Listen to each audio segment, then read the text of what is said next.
understand what went wrong. I know we can find a way. I know we can find a way. I know we can find a way to stand up,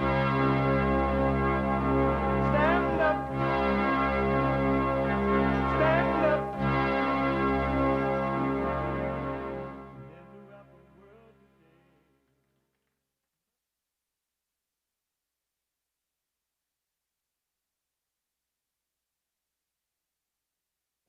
today. uniting the races with truth instead of dividing them with lies. We're also rebuilding the family by rebuilding the man. I am Jesse Lee Peterson. Good morning. How y'all? You can get involved by calling 888-77-53773, 888-77-JESSE, Jesse, Jesse. My biblical question for this week, it is a doozy for those men and women who want to overcome the misery, the thrills of a false life. To know thyself is the beginning of that. To know thyself.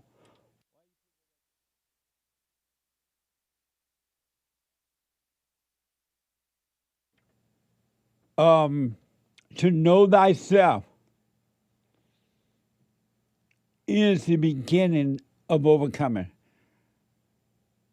But most people, and I understand, are not concerned at all about knowing themselves. Not at all. But for those who want to, the biblical question is for you. Did Jesus desire mercy or sacrifice? Did Jesus desire mercy or sacrifice? Amazing question. We have every way that you can watch and support the show listed on jesseleepeterson.com/show, jesseleepeterson.com/show. And if you're running around and out and about and doing whatever it is you're doing, because we are on different time zones around the world, and so some people just gotta move about. They gotta go and do what they gotta do. You can still listen to the show on your phone by calling the listen line on TalkStream Live at 605-615-4131, 605-615-4131. And to donate and have your comments read out loud, go buy me a coffee. buymeacoffee.com/JLP Talk or Bond JLP Cash App. Bond JLP Cash App. Amazing. You know what else? That is amazing.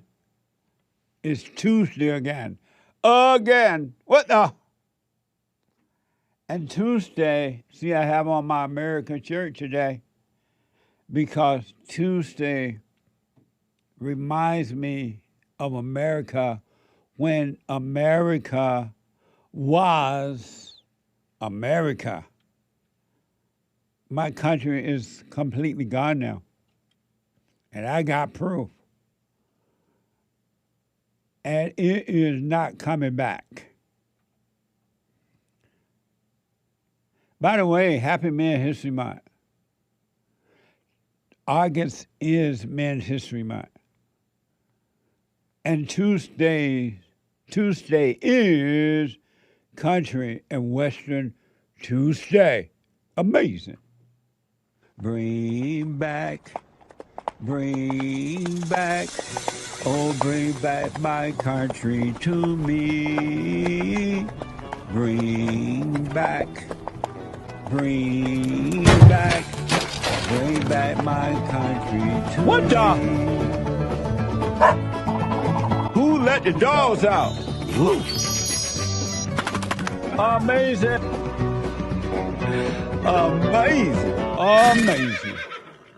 What a mess that my country is in now. It is the UK. It is, in spite of the efforts that the great white hope, Donald Trump, some people call him amazing. And they say, what manner of man is this? The wind and the sea obeys him. Some people call him king.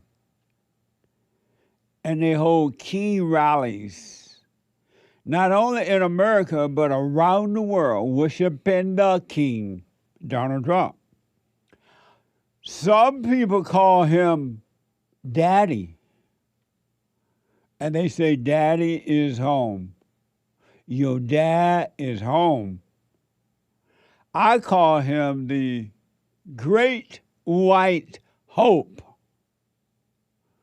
And in spite of all the amazing work he's doing to make America great again, the opposition against him is mind-blowing. Because even natural-born citizens of America, and not all, but most, some, a lot, don't want America to be America again. Forgive them, they know not what they do, they cannot see. And my country, America, is truly becoming a Muslim country. And it's happening so fast, it's like out of nowhere, even though it's kind of been a build up, slowly build up. But now it's at a fast pace, speed to get it done. And the same thing that is happening in Europe right now, the attack on America, the attack on white people, and the protection of the Muslim people, the illegal aliens, is happening in America. And it's interesting, too, because it's happening by the white government, for the most part. White government who were put there by white people are now being attacked by his own government, while his own government protested Muslims, the illegals, the non-citizens. And the same thing is happening here, and I got proof. Earth is not heaven, and man is not God. Grandpa, tell me about the good old days.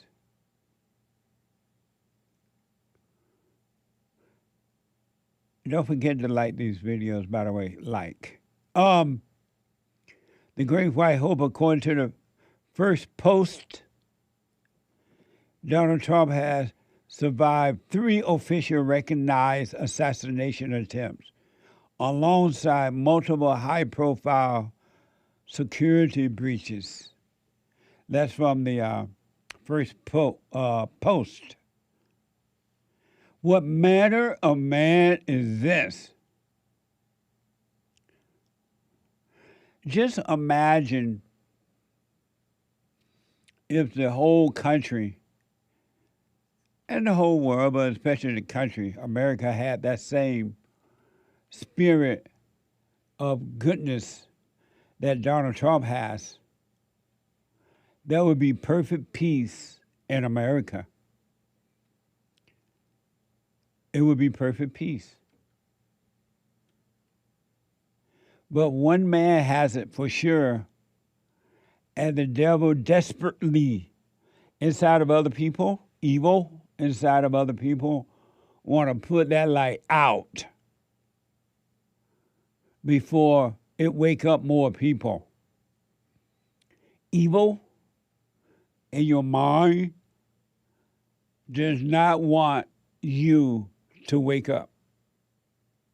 Anyway, it doesn't want you to wake up. And that's why it screams, it accuses you, it screams at you. It's nothing but just noise all the time in your head. All the noises in my head. Oh, have you noticed how much noise you have in your head? And besides the noises on the outside of you, but the noises in your head is mind-blowing. And I realize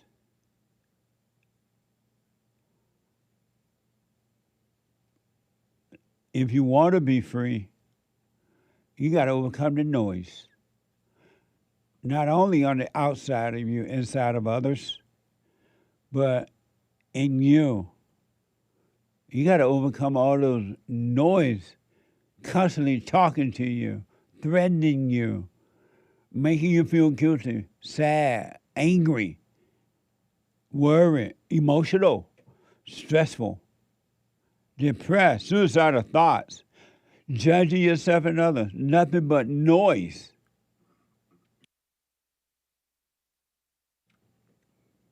Isn't that amazing? Noise. Have you noticed that loud mouth people, when they get mad, they get loud? Or when you're in a debate, they try to out talk you, outspeak you, speak over you. They don't want you to get any truth out there at all, not a difference of opinion, period. And so they scream and they speak loud. Or when they are angry at one another, they get loud. I realize that noise is a weapon. They use noise as a weapon. And I realize that the evil that covers this earth is staying alive because of the noise. It keeps you noisy in your head, loud mouth, carrying on, fighting one another, screaming and carrying on. All the noise in the machines and things around you. It's a weapon. And if you doubt me, pay attention to the noises in your head. Don't they scream and yell at you? And especially for those men and women who don't want to listen anymore, they get louder. No, what do you think you're doing? I'm scared. How long will this last? This is painful. They scream at you. And you won't separate yourself from the noise and just observe it. You believe in it and you react to it, and it gets worse. You blame others. But I want you to pay attention at how people scream at one another and yell at one another with all the noise. They use noise as a weapon. And that's what the darkness of this earth, that's how it survives. It keeps you busy with noise. It doesn't want you to quiet down, to be quiet at all. I challenge you, prove me wrong. Today, sometime today, just take a moment and go somewhere. If you're at work, you can go to the bathroom or somewhere in your car.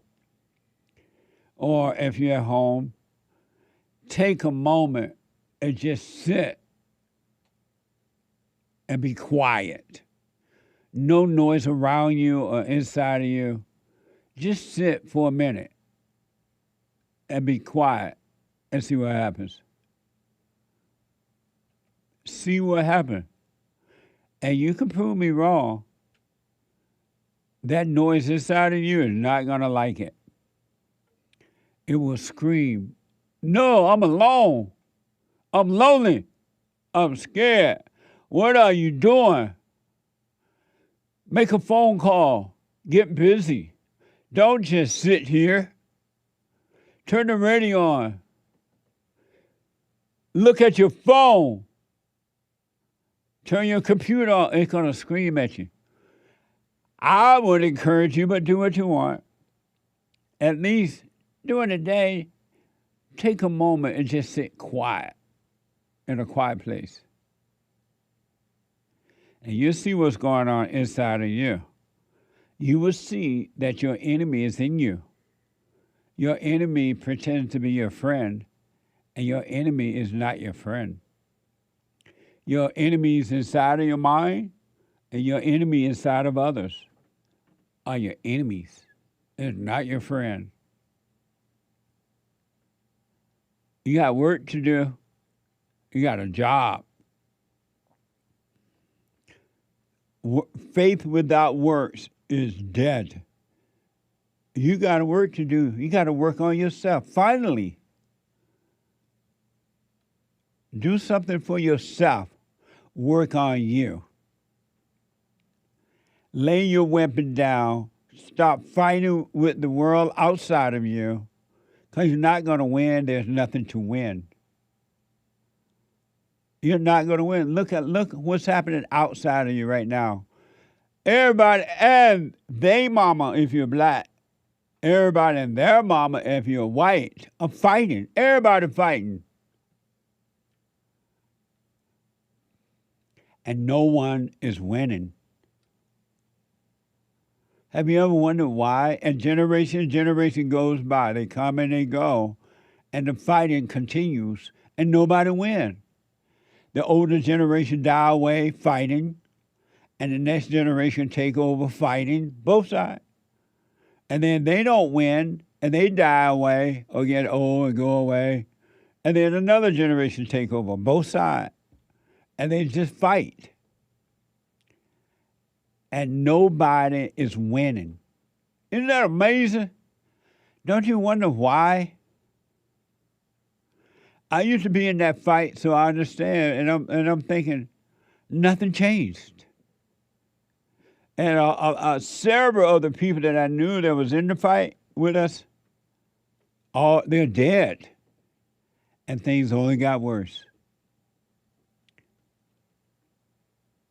Nobody won. On the so-called right side or the left side, nobody won. And they died away, and then the next generation after that came in, and they continued to fight. And all they get are thrills from fighting. That's all you get on both sides. And human beings love to fight one another because they love the fight that's happening in their heads, in their mind. They love the thrills. I mean, they just love it. They thrive on it. What a mess, huh? There's this here's an example of a losing battle. No one is going to win. No one is going to win. But the thrill is on for both sides in the fight. Because every human being think they're the way they think and what they think is right. And I dare you, they say, to challenge what I think. If you don't believe like I believe, if you disagree with my thinking, there's something wrong with you. We got a battle to go on. There's a battle. Isn't that amazing? Every human being think that they're right. And they cannot handle one person that say no is this way or that way. This is what's wrong with human nature. Every mind, every thought think that they are right. Isn't that amazing? I got an example. You know how men been trying to be a part of the women's sports? And some ladies are totally against it. And some men are against it too. And some women and some men are for it. And there is a fight.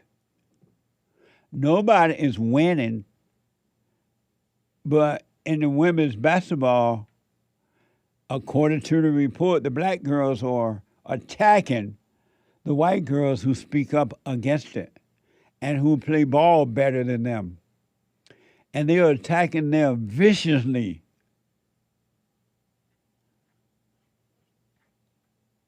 It's amazing, and no one is winning. And I noticed that when women try to get into men's sport, you don't hear these women on either side disagreeing with that. They're okay with that. Well, whatever. Women need opportunity too. They don't mind destroying the men's sport by allowing females to play in it. But they don't want to destroy the women's sport by allowing men to play in it. See there? No one is winning. When will you be in the world but not of it? When will you lay down your weapon and live your life and realize there's nothing to fight for?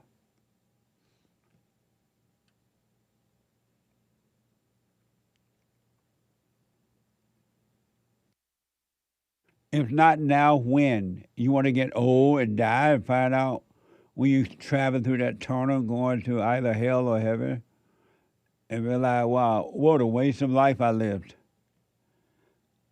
Or do you want to have peace right now, right here on earth? I had a friend of mine, he was bitching about the gas prices. The economy is bad. The gas prices, food prices going up. And I'm like, oh yeah? Yeah.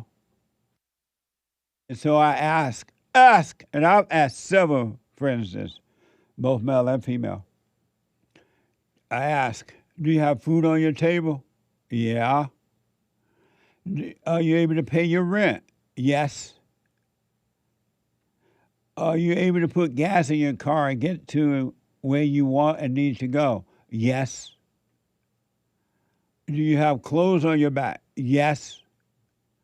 I'm like, well, what are you bitching about? Your needs are met. And they're like, well, they're only bitching because people around them are bitching. And they just unconscious, so they bitch. They have gold changes around their necks and crosses on their necks, watches on their hand, computers and iPhones, and they carry food around in their bag, in a paper bag, which is different, in whatever kind of bag. And yet they're bitching. But yet all their needs are met. And they're unconsciously doing it because everybody else is doing it and saying it. And then they say, well, I'm worried about the future. I'm like, what future? Where is the future? It's like eating a meal and you're eating your meal and you're being satisfied, you're getting full, and you're thinking about tomorrow's meal. I'm like, what the? Just think about this. You worry about tomorrow, and there's no proof that tomorrow exists anywhere. Can you get any dumber than that?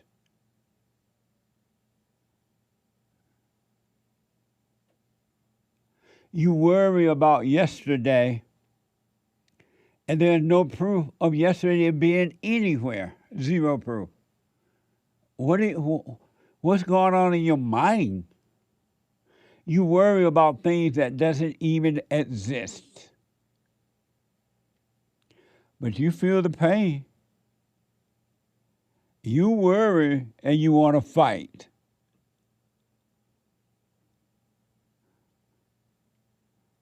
Everybody and their mama, except baby Jessica's daddy, are fighting.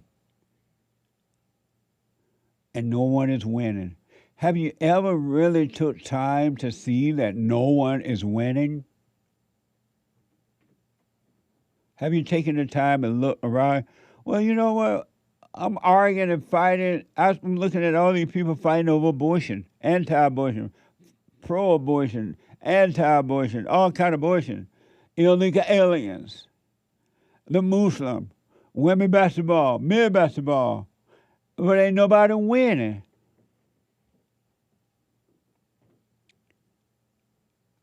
It is getting bad, and it's going to get worse because human nature is evil. You don't understand the depths of how wicked human beings are until you understand the depths of how wicked you are. You got to see the hell in you before you can understand the hell in others. It's worse than what words can express. I want to show you the example of the battles that's happening out there in the world and inside the people. Fox News is reporting, Fox and Yahoo News. Former first-round NBA draft pick,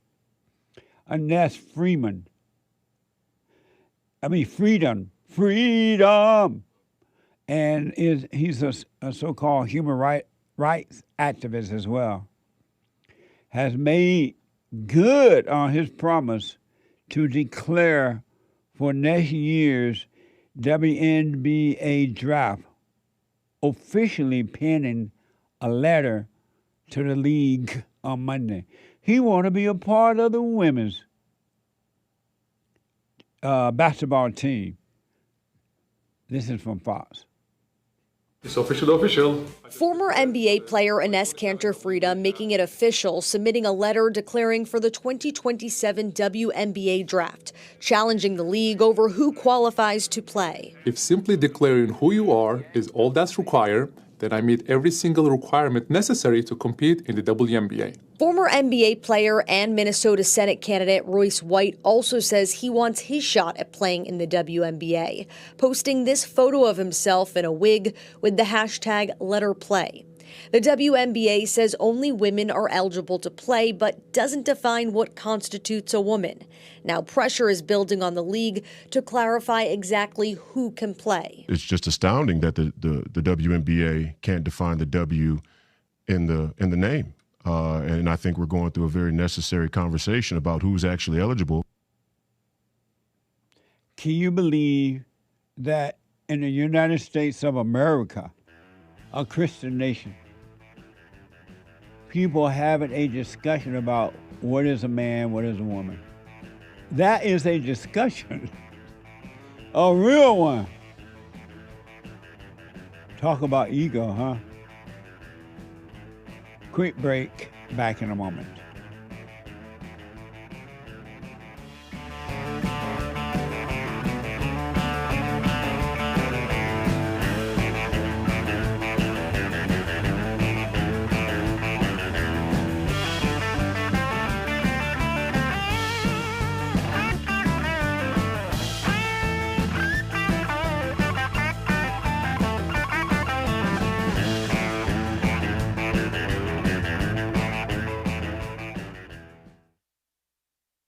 Check out my book, For Race to Responsibility.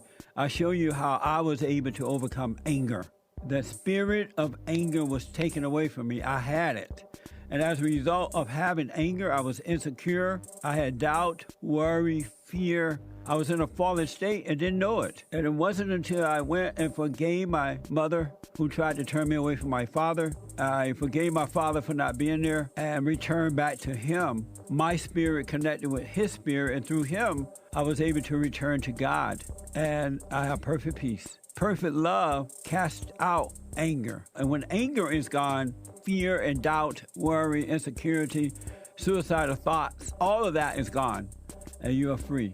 Amazon.com, Barnes & Noble, or if you want an autographed copy, you can go to my website at rebuildingtheman.com or call 800-411-BOND.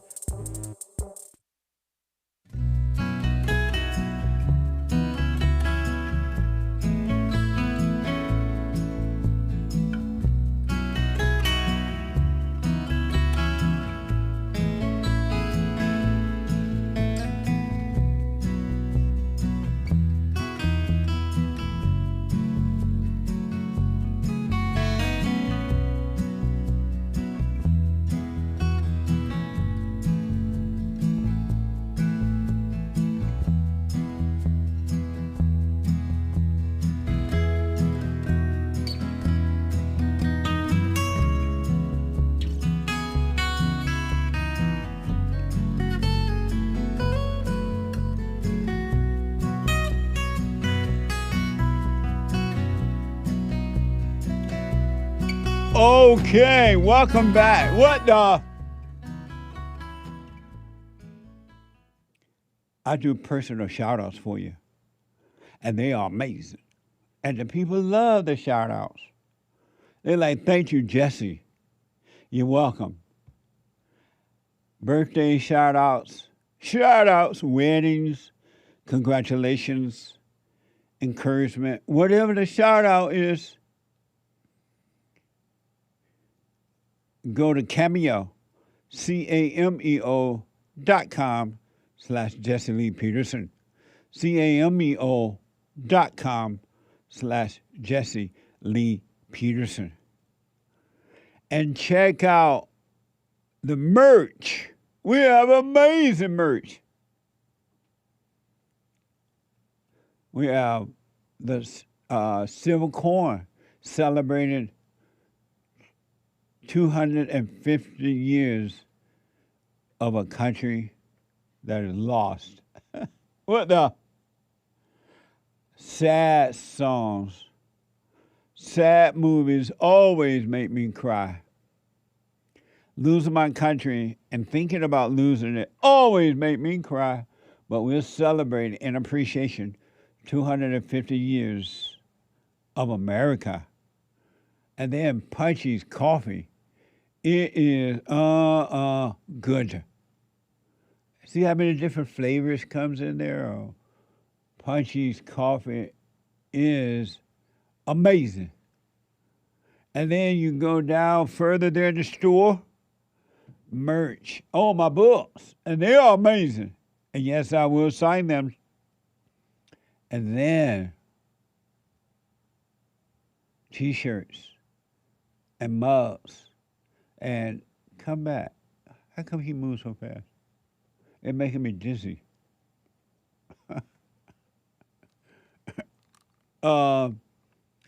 T-shirts. When she cries, she lies. Amazing. Alpha male. And we have mugs and hats and everything. All right? Go to JesseLeePeterson.shop. JesseLeePeterson.shop. And the beautiful thing about this, every dime goes back into doing the work. You're helping us as we're helping you to look good in the merch. All right? JesseLeePeterson.shop or call 800-411-2663. 800-411-BOND. Don't forget to like these videos. I want to show you the fighting that's going on in this world between human beings. There is no love. It's just fight. And no love. And this I promise you. I promise you this. All the fight on both sides are ego fighting. That's all it is. Both sides are having a thrill or getting thrills from fighting. The so-called right, the people on the right, in their mind, they think that they're right, and they get a thrill from out there fighting with those on the left who think that they're right, and they are getting a thrill. It's all about ego thrill. It's vanity. And you will not know this until you see what's going on with you. When you finally look within, know thyself, you're going to see that it was all vain. Because everything in this world is temporary anyway. Nothing in this world is everlasting. Have you noticed the more you get, the more you want? The more you get, the more you want. You can't get enough. No. My mind made up. Can't get enough of your love, babe. I tried and I tried and I tried. Can't get enough of your love, babe. No. It's like the more you get, the more I want. You can't get enough because it's temporary. The less is better. But you've been taught all your life, and I was taught, everybody was taught, the more you get, the better off you are. Where the Spirit of Truth says, the less you get, the better off you are. Less is better. But the world tell you, be ambitious. Go for it. The more you get, the better off you are. Isn't that amazing? We've been lied to. We've been so lied to about living life, it's not even funny. But anyway, here's this guy, Ernie Freedom, and that's Freedom. He has applied, according to a report, to play on the women's basketball team. He wanted to be drafted by the women's team. And some of you know that there are 2 white girls on the women's basketball team that play better than the black girls. And the black girls, according to the report, don't like it. And they take every opportunity they can to, they almost act like they want to just hurt these girls so that they don't even play anymore. And they pounce on these 2 white girls. And not even the white girls' coaches, white coaches, would defend them. They take the side of the black girls. Isn't that amazing? Can I hear you say the UK? This is exactly what happened in the UK. And black women, until they start to overcome by forgiving their mothers and returning to their fathers, are some vicious people. They don't play in their anger. Their anger is vicious. And you see it in these black female basketball players. This is what's happening in their homes. This is why the black boys and girls are angry. Because they have the spirit of the mama. And then they cover it up by calling it racism. They blame it on the white people. But it's the spirit of the mother that's in every male and female. But you can overcome if you get to know yourself. And so this basketball player, former basketball player, Freedom, want to play with the women. And this come amidst Indiana Fever player Sophie Cunningham involvement in the trans athlete debate. Fox News. It comes after Indiana Fever Sophie Cunningham spoke out against transgender athletes, telling ESPN, quote, "I want to protect young girls in a locker room or young girls in sport who shouldn't have to go against biological men." Trans rights are human rights. Those comments drawing pro-transgender protests outside Chicago's United Center this weekend. That is just Wow. a hard hit. Inside, Cunningham was at the center of another controversy after Chicago Sky's Dejanay Carrington was ejected for this flagrant 2 foul on Cunningham. Afterward, Carrington posted, quote, "white privilege." Cunningham fired back, quote, "Last year I did the same thing and I got kicked out, and I deserve to be kicked out. There's no reason even to play that card." Amazing, huh? White people are not allowed to defend themselves. What's wrong with you? Sophie, you thought you could defend yourself against this black girl? White privilege.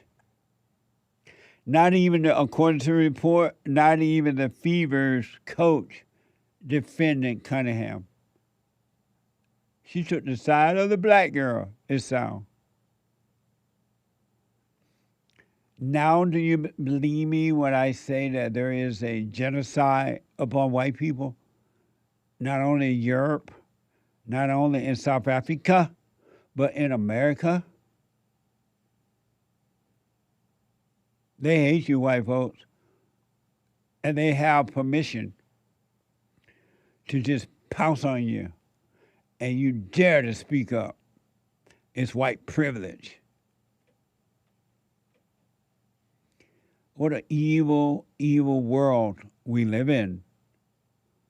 And the evil dwells inside of human beings. That's why you need a brand new heart change. Salvation, sin is of the heart. You need a renewed heart, which will renew your mind and give you a mind of real love, which is from above. And you will love your enemy. You will not even attack your enemies. Can you imagine living a life where you don't have to attack anymore? You don't have, there's nothing there to defend? Well, it is possible.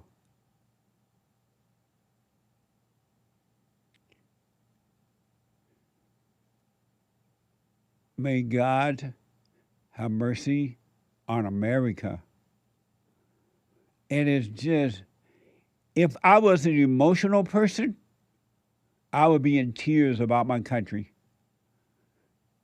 You've allowed the Muslim to come in and just completely take over. In government, and they are building these big churches and everything. And we all know, whether you want to admit it or not, say it out loud or not, their whole plan is to conquer. They want everyone to be in the Muslim world or don't exist. Think about that. Their religion, so-called religion, is the only religion. And they want to conquer. Anyone that disagrees with that is an infidel. And they want to conquer you. They want America in their mind, and they are taught this from birth, that America is the big Satan and Israel is the little Satan. And then they got you fighting one another, not understanding that you're being used. You let these people in government, and they're starting to take over the country. I have that coming up for you a little later. And if you are not, let's say you don't have sense enough to really understand what's happening to you in America, why don't you check out the UK? See what's happening to white people over there in their own country. The attacks, not only from their own government, but from the Muslims that move into their country, take over. They come by boats, they come by land, and they take over. And the white government, because they don't care, they just want the votes. They want to hopefully stay in office. So they let it happen for the vote. They let you get beat up. They take away the police. They take away your guns. And then you can't even carry a bat, B-A-T, in the UK if you're white. Same thing's happening in America. 888-7753-773. Let me go to Pearl Davis, a fighter, another fighter out of Texas. Hey, Pearl. Hey, Jesse, how's it going? All is well. Happy Men's History Month. Happy Men's History Month. Amazing. What do you think about all this mess going on? It's all a mess. I wanted to call in about the basketball one. Yes. Okay, so for those of you that don't know, I played volleyball and basketball overseas. Yeah. And when I was in England, there was trans people in one of the tournaments I did. And I was the one complaining about it. And there's so many athletes that fight. Like, for every one girl that complains about men and women's sports, I would say there's 5 that are pushing for it. So I think that they should let the women get beat up because they really deserve it at this point. Yeah, yeah. Why would women, it doesn't matter the color, why would they fight to have men play in their sport? I think it's because they want to look like good people. But So they want to say that so people like will see them as good. isn't that amazing? Yeah. And so, why this woman, the coach for the Fever, I guess that's the Fever, yeah. Why she didn't stand up for Cunningham? I'm not familiar with the Cunningham story. I just know the guys were saying they wanted to play in the league. What happened with Cunningham? Is that the blonde girl? Yeah, this black girl, according to the story, Cunningham was running down the court with the ball. She was about to go up with it, and this black girl ran behind her and with what appeared to be her whole arm and fist and everything, both hands, and almost broke. It looked like she was about to break her neck, knock her head off. And this female by the name of Deshanae Carrington, a black girl. And so when she did it, she was told she had to not play anymore that day. And she said it was white privilege.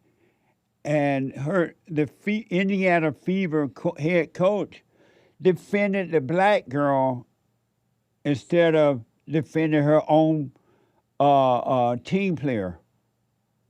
Oh, that doesn't surprise me at all. I mean, sports are pretty liberal. Like, they're pretty left. I don't know. Women's sports are kind of a bubble because they shouldn't exist if the market was able to correct itself. Yeah. Like, and I love women's sports, but if I'm being honest, like, nobody comes to the games. It's kind of a bubble of a league. So I think it's a lot of people with really big egos that think they're more important than they are because they just are subsidized by the guys. Yeah. So I would say she didn't defend her because, like, again, they all want to look like good people. So, like, in the leftist world, it's like, you know, the black girl's the victim. So, and the other thing, too, is black people and white people play sports really different. I don't know, black people are just more violent and aggressive when it comes to sports.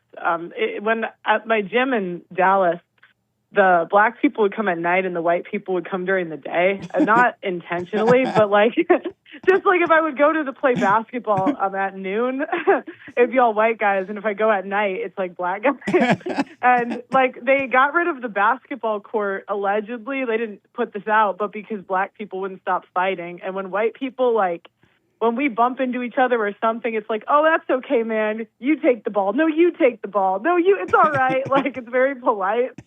But when black people will, like, argue, they'll, like, get really loud. Yeah. and to the point that this is, like, a $300 a month gym, and somehow black people got in here and got rid of the basketball court. I'm like, we just can't have anything. Like they switched it with like pickleball and Pilates. Because it was crazy too because they say it's like culture or money, but I'm like a lot of the black people at the gym I was at. I mean, they were ex-NBA play. Like it was an expensive gym because we were trying to avoid this, and then like it's still the same thing. They find a way, you know? Yeah. What a mess. I think one of the other than allowing women the opportunity to vote, I think that the worst thing that happened to America was integration. Forced integration should have never happened. And then in that way, whites and blacks and others would come together because that's what they want to do, come together naturally. But they forced it, and it's just gone insane now. Yeah, I 100% agree. I didn't really know the difference. I think you met me before, like the first time I came on your show, you would talk about this stuff, and I didn't really get it. Yeah. But I lived in a black area from a white area for a while, and oh my God, it is so different. I'm like, white people, I miss you. Like, oh my God, like where I lived, they would just like rob the store next to me, and I'm like, you guys just. Okay, I guess that's how we do things, you know? Like, wow, I've never seen a store get robbed in my life. Like, yeah. Look what happened. You allowed the blacks to get into government. All they ever talk about is racism and white privilege, and all they ever do. They never promote anything good about America. Nothing. Oh my gosh. I hired a bunch of them in England, and I probably lost 20 grand from like stolen stuff. Like stolen stuff. We had a fight break out at work. Oh my God, it was hell on earth. I came back to America for white people. I'm like, oh, hell no. What a mess. Yeah. And so, because of time, what do you think about this guy, Freeman? Is he doing the right thing by joining the women's team? Oh, yeah. No, you got to give women consequences, guys. Don't feel bad there's the one woman that complains by joint, like, there's always one woman that's going to say, poor me, oh no, the men are coming into the Riley Gaines. And I agree with her, right? But I don't feel bad for women athletes at all, because I've been in these spaces, and I'm telling you, for every one woman that complains, there's 5 women at least that are pushing this stuff. So if women, you got to give women the responsibility they're asking for. If you want to play with men, good luck. Absolutely. Let's see how it goes. Let's see how it goes for you, ladies. And I would pay a lot of money to watch that game. Jesse, you want to go if it happens? Normally, I would not go to games, but yes, I'll be there. I have a front row seat. Yeah, it'd be hilarious. I think I would pay good money to watch. Yeah, that. Same here. Pearl, tell the folks how to get to your website and what you're doing. Okay, I'm doing documentaries at theaudacitynetwork.com or Pearl Davis on YouTube. I have a show and an interview series. So thanks for having me, Jesse. It's good to hear from you, and happy Men's History Month. Happy Men's History Month. Good to hear from you, Pearl. You too. All right. Bye. I got to take a break. It's the hate news, which is the anchor baby news, and not the fake news. I'll be back in a moment. 2 more hours to go. Called in and they wonder if the silent prayer is working. And I just want to take a second and to tell them that it works. You just have to stick with it. Yeah. That's the first thing I started doing before I even forgave my parents. And I was so depressed and suicidal at some times that I just would have to stop in the middle of my job or whatever I was doing and go into the silent prayer. And it really does help. Like, I don't have those anymore. Amazing. You haven't seen anything yet. Doubt every thought. Bring every thought into captivity. Just let them all pass. Don't judge them. You haven't seen anything. It gets better and better and better and easier, easier, easier. So my gift to you, no charge, at rebuildingtheman.com/church.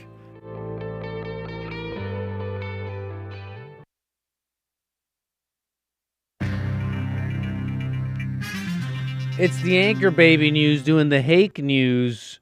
Hey, call it what you want. I'm here for you today. That was the first hour of the Jesse Lee Peterson Show. A couple of quick news stories before we get going with the second hour. It is a busy Tuesday today in America for voters today. It's a packed primary day across America. Voters in Alabama, Connecticut, Minnesota, South Carolina, Vermont, and Wisconsin are heading to the polls right now to pick nominees for November's midterms. And you might know some of these names. You may have already heard of them going around. In Minnesota, the My Pillow guy, you may know him, Mike Lindell. They're dogging his name on CNN all over right now, trying to bring up his past. But Mike Lindell, the My Pillow founder, backed by President Trump, is locked in a fierce Republican primary for governor against House Speaker Lisa Demuth and businessman Kendall Qualls, trying to become the man who takes on the popular Senator Amy Klobuchar, the clear Democratic favorite after Tim Walz stepped aside. And then next door in Wisconsin, you may have heard of the chef, the Asian lady chef, Francesca Hong, progressive state lawmaker, who criticizes the proximity to whiteness. Her half-white child is cursed with, maybe in her mind, a Democratic socialist, the heavy favorite to win, and the nod for governor. Establishment Democrats are nervous she'll struggle in the general election against Republican Congressman Tom Tiffany down in South Carolina. They have a primary there. They call it an emotional primary. You are familiar with Lindsey Graham's sudden death last month. And his sister, Darlene Graham, appointed to the seat and endorsed by Trump, faces a crowded field, including Congressman Ralph Norman, Russell Fry, for the full-term Republican nomination. And in Connecticut, longtime Governor Ed Lamont is fighting off a progressive challenge from State Representative Josh Elliott, while 14-term Congressman John Larson is under pressure from former Hartford Mayor Luke Bronin in a hot house primary. Polls are open now, and that's a little bit of the noise from today. They were getting some noise over on Trump's plane. A dramatic new detail emerged about President Trump's departure from last month's NATO summit in Turkey on July 8th as he left Ankara. And we're not talking soccer. Ankara Messi. We're talking about the capital of Turkey. U.S. intelligence detected a credible Iranian threat, a possible missile strike aimed at the plane carrying the president. And in response, the White House staged an elaborate decoy operation. Cameras captured Trump walking up the stairs of the familiar older Air Force One and waving goodbye. Minutes later, out of public view, he and a handful of aides slipped out a door on the opposite side of the aircraft and into a raised airport catering truck, the kind normally used to load meals. The truck drove them across the tarmac to a smaller, less conspicuous Air Force C-32A jet. Meanwhile, the big blue and white Air Force took off as a decoy, carrying the press corps and some White House staff who had no idea the president wasn't on board. I mean, I guess if they really were struck by a missile, they would have known then. What a spicy job and the risks associated. And we're glad that he's back safely, because today President Trump is in Ohio for the finale of the first ever Patriot Games. Did you know that our president has pitted our young boys and girls in a Hunger Games style games to the death? Well, not to the death. I made that part up. The 3-day youth athletic competition wraps up this evening at Spire Academy in Geneva, Ohio. It's part of the official celebrations for America's 250th anniversary, organized by the White House-backed Freedom 250 group. One high school boy and one high school girl, ages 14 to 17, were selected from every state, plus some territories, military bases, and tribal nations. They've been competing in a mix of events designed to test strength, speed, endurance, and teamwork. And the top male and female overall champions will walk away with a $125,000 college scholarship. Coverage is streaming live on ESPN. I had no idea about it. I didn't know that our president was pitting all of our children against each other in games of skill testing games. Okay, nothing violent. I was just adding that in. But that's hour one news. We got the second hour of Country Western Tuesday with Jesse Lee Peterson coming right up.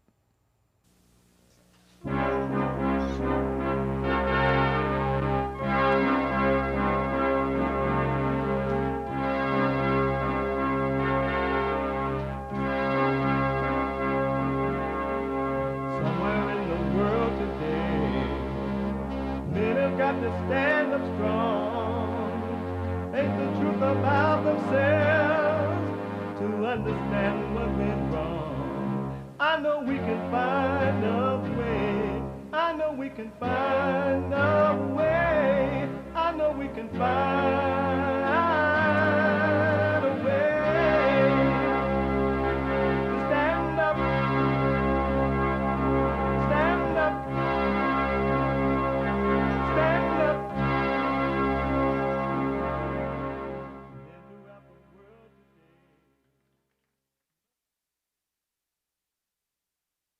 Uniting the races with truth instead of dividing them with lies. We're also rebuilding the family by rebuilding the man. I am Jesse Lee Peterson. Good morning. Hi, y'all. It is Tuesday, and you can get involved by calling 888-7753-773. 888-77-JESSE. Jesse, Jesse. And my biblical question, did Jesus desire mercy or sacrifice? Did Jesus desire mercy or sacrifice? Is that the only picture y'all can find? What's that? Some man looking up in the sky. Did Jesus desire mercy or sacrifice? I'm commenting on the video up there. They got some white guy. You see that? Huh? You see that? Huh? Look. Oh, there's another. Moses. Look at the other side of the coin. Oh, mercy okay. or sacrifice. You know that's Moses? Moses. You could tell? Yeah, it look like Moses. Oh, that's right. God told him to kill his son. Amazing. We have every way that you can watch and support the show listed on JesseLeePeterson.com/show. JesseLeePeterson.com/show. And if you're running around and doing whatever it is you're doing, but you would like to continue to listen to the show, you can. Anywhere in the world.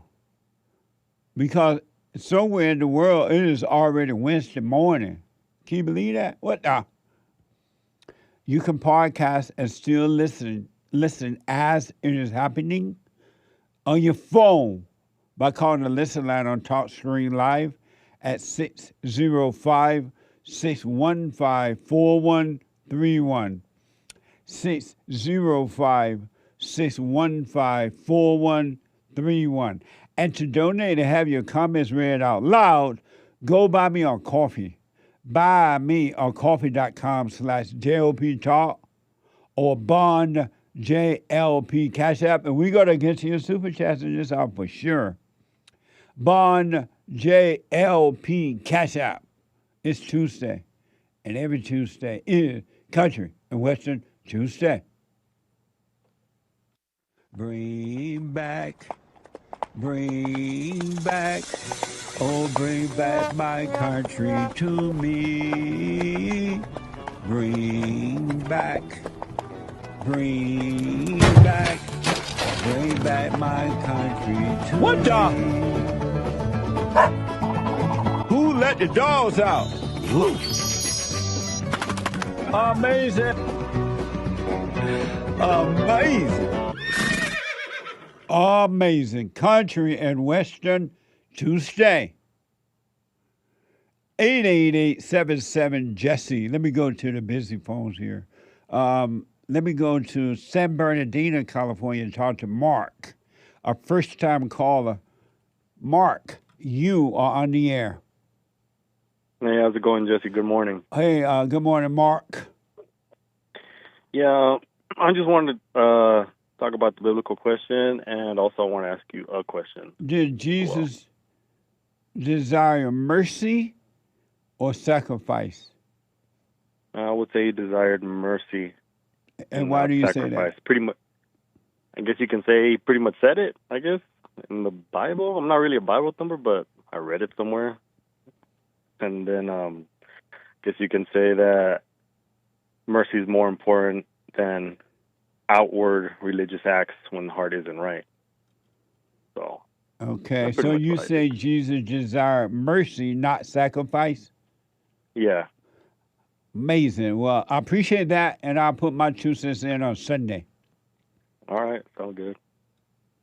And yeah, so my question is, well, I've been listening to you for a while now, and I think I would say 2 years now, and I've been doing the silent prayer. I forgive my mother and father, and I don't know if it's normal. Ever since I've been doing that, and ever since I forgave my parents, like, you know how you say, you know, these feelings are the ones that pretty much, you know, control you and stuff like that. Like, ever since I've done all this, like, I don't feel nothing anymore. Like, my feelings don't control me or anything like that, and I just don't feel nothing. Is that, like, normal when doing this? Yes. Like, absolutely. It's abnormal to be into feelings and emotions. That's an abnormal, fallen state, human nature, which is evil. And it's normal to not have all that going on inside of you. Yeah, that's what I realized, because, you know, I don't feel nothing. Like, people would ask me things, you know, everyday people at work or anywhere, and they want my honest opinion, and I tend to give them an honest opinion, like the truth and all this and that, what they want to ask. And they kind of look at me like, oh, you don't feel nothing to what I just told you? Like, that sounds pretty cold or whatever. And I always tell them, like, well, you wanted the truth, but you get mad at me about it? Like, that makes absolute no sense. Like, so I just kind of tend to ignore it. Yeah. You know, and I think somebody asked me one day, like, well, because they were asking me about, I guess somebody died in their family or whatever, and then they asked me, well, what would you think if your mom or dad died? And I'm like, honestly, I wouldn't feel anything. You know, sounds kind of messed up, but you know, I don't know how to explain it. Like, I told them, like, I don't feel anything. Well, that's pretty cold. You sound like a pretty messed up person. I'm like, well, what do you want me to do? Like, that's the truth, you know, and that's how I feel. You know, I don't think I'll feel anything. You know, ever since I forgave my parents, I kind of lost that supposedly connection I had with them, that closeness. Yeah. Yeah. Did you go to your mother? Yes, I did. And Matter of fact, that it was. How did she react to your forgiving her? She did not like it at all. She was pretty pissed. She was pretty pissed, and she started blaming my dad. Yeah. And then she started comparing me to my dad. They're like, "Oh, you're just like your father. You guys don't care about nothing. Blah blah blah blah blah blah." I think it's so amazing, Mark, that when you go to your mother or father, they react like that. You're telling them, "I'm sorry for resenting you. I'm wrong. I realize now you can help yourself." And she would get mad about that instead of being grateful that you are forgiving her. It's crazy they get mad about that. Yeah, it's true, man. Because like back then, like I said, I put my mom, like, you know, like how a lot of people are here on your show, that mom comes first and all this and that, and I did, you know, and I did everything because my parents divorced, and I did everything that my mom wanted me to do. I became, you know, I guess you say her image, you know, and yeah. I became successful. I took care of her financially. I took care of my. She made you her husband. Yeah, that's what I was like, you know. So I was like, no, I can't do this no more. It feels weird, you know. And like, ever since I stopped doing all that, you know, because, you know, I take care of my wife and my kids. You know, they have everything. They have a big house. They have the cars. I have a great job. You know, but I always knew something was missing, like something was wrong. Yeah, it wasn't normal, you know. And ever since I forgave my mom, and when she, like, it's funny, she was all proud of me about who I became, and then once I forgave her, I became this like evil monster to her. That love turned into a hate. Yeah, I'm like, this makes absolute no sense. Like, how am I mean now just because I want to separate myself from you guys? Yeah. So both my parents and worry about my family now. And yeah, like you said, she started calling all her family, all my relatives, you know, throwing little shots here and there about me. So I was like, okay, all right, I guess. Amazing. When yeah, you stay with it, you stay with it, and just stay with it. And stay with the silent prayer. I'm telling you, you have not seen anything yet. It gets better and easier and better and easier for you. Oh, yeah, of course, yes. That's what I hear all the time, and, you know, I'm going to continue doing that. And that's what I just wanted to ask, if that's, you know, if that was normal. Yeah. Is your wife working on herself?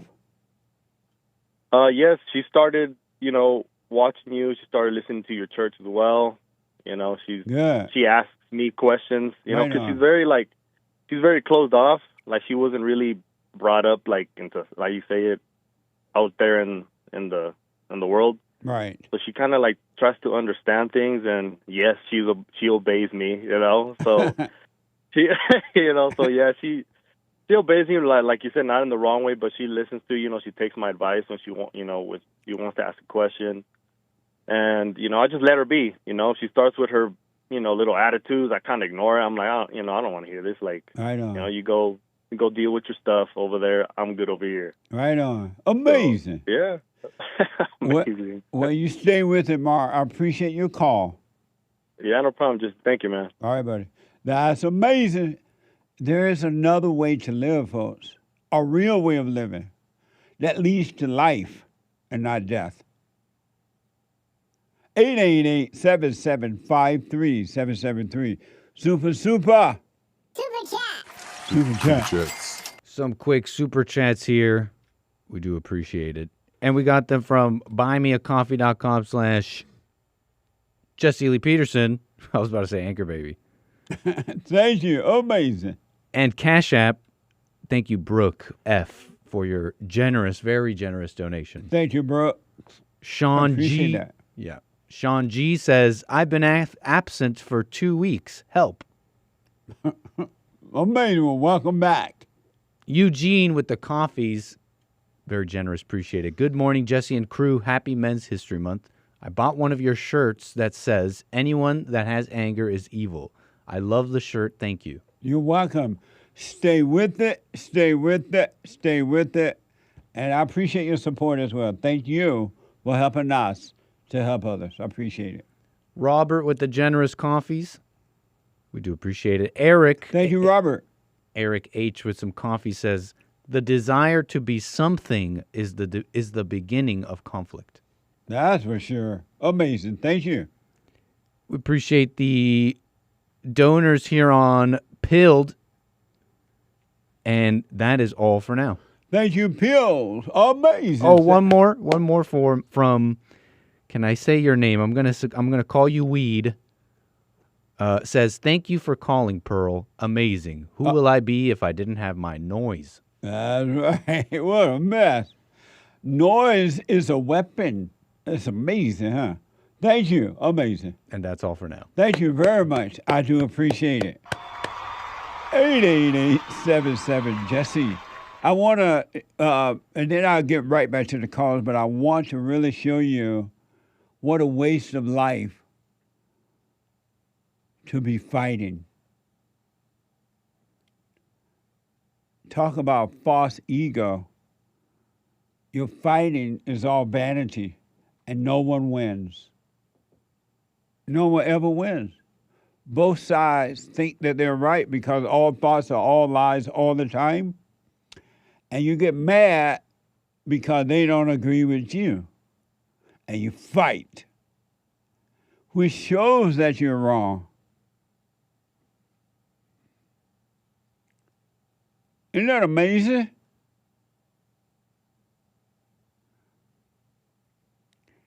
And there are people who truly believe they have to go out and fight for Jesus. Can you get any dumber than that? You get mad and you go out and fight for Jesus or God, and you feel justified. And then people go out and fight against you for standing for God in your own mind. Grandpa, tell me about the good old days. The world gone crazy. Grok is reporting worship leader Sean Foyt, he was a former guest on the FallenState.tv, on my TV show there, is led a planned Jesus march that overlapped with a recent organized Muslim gathering in the same downtown spot. This is from X. Can't make this up, guys. I am standing in the exact place where we are doing a Jesus march in 1 hour, and look who's here. A massive march, a massive Muslim march, where right now they're singing over Chicago. Muhammad is the only one. May Allah be lifted up. They're declaring that all Jews and all Christians would be removed from this city. I mean, this is...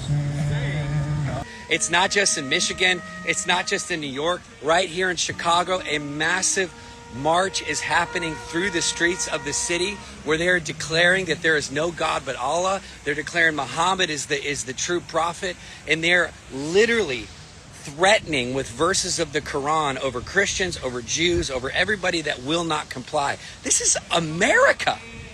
This is America, guys. Are you awake? Do you understand what is at stake here?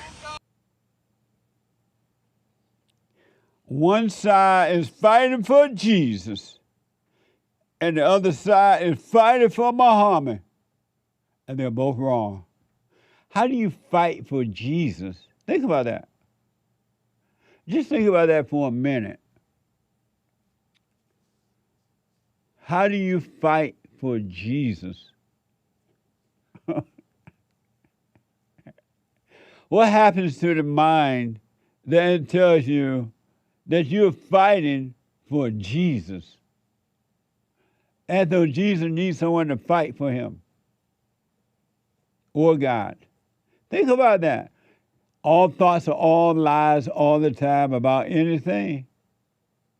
And then think about this. You're fighting for Muhammad. Who is Muhammad anyway? Muhammad Ali? Huh? No, the prophet, the prophet, blessings be upon him.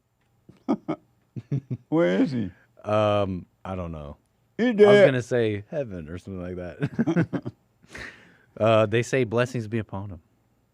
You got two side people out there fighting for their false gods. Think about it. Because any ideas or thoughts about God is false. It's just a thought. Or about Jesus, it's just a thought. And I guess about Muhammad, I do agree that these Muslims should not be in our country. That's for sure. They should be sent back to their country. And since they want to fight, let them go and fight in their own country, make their country great. How come they can come here and fight, but they can't fight over at their own hometown? Think about that. It's more exciting coming over here and fighting America for Muhammad. So my producer, Derek, telling me he'll fight for Jesus. How? What? How do you know you're fighting for Jesus? And what's the result that you won? And the anchorman, what are you saying? Well, I'm thinking, I heard you ask, like, how do you fight for Jesus? And I just was thinking, I'm like, that's why the Christians are losing. They're fighting for Jesus, and they think they're fighting against the people fighting for Muhammad, but those people aren't fighting for Muhammad or Allah. They know what they're fighting for. They're fighting for conquest and domination, to displace the Christians. That's what they want. They'll say Allah, Muhammad, but they know what they're doing, so they got their head in the game. Meanwhile, the Christians don't have their head in the game. They're just speaking about Jesus. What a mess. All egos, all thought, every individual, male or female, think that their thoughts are right. And if you go to them and you have a different thought, and it doesn't agree with their thought, there's something wrong with you. And then they'll fight you. Human nature is wicked. It's all vanity. It's all ego. It's all pride.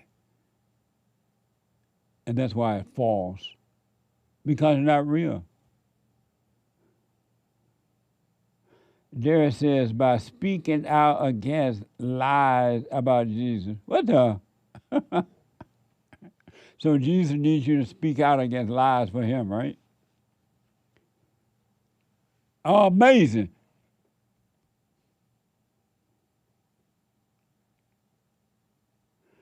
So they had this Jesus march, and these people, according to the report, they showed up with the Muhammad march, and they all fighting.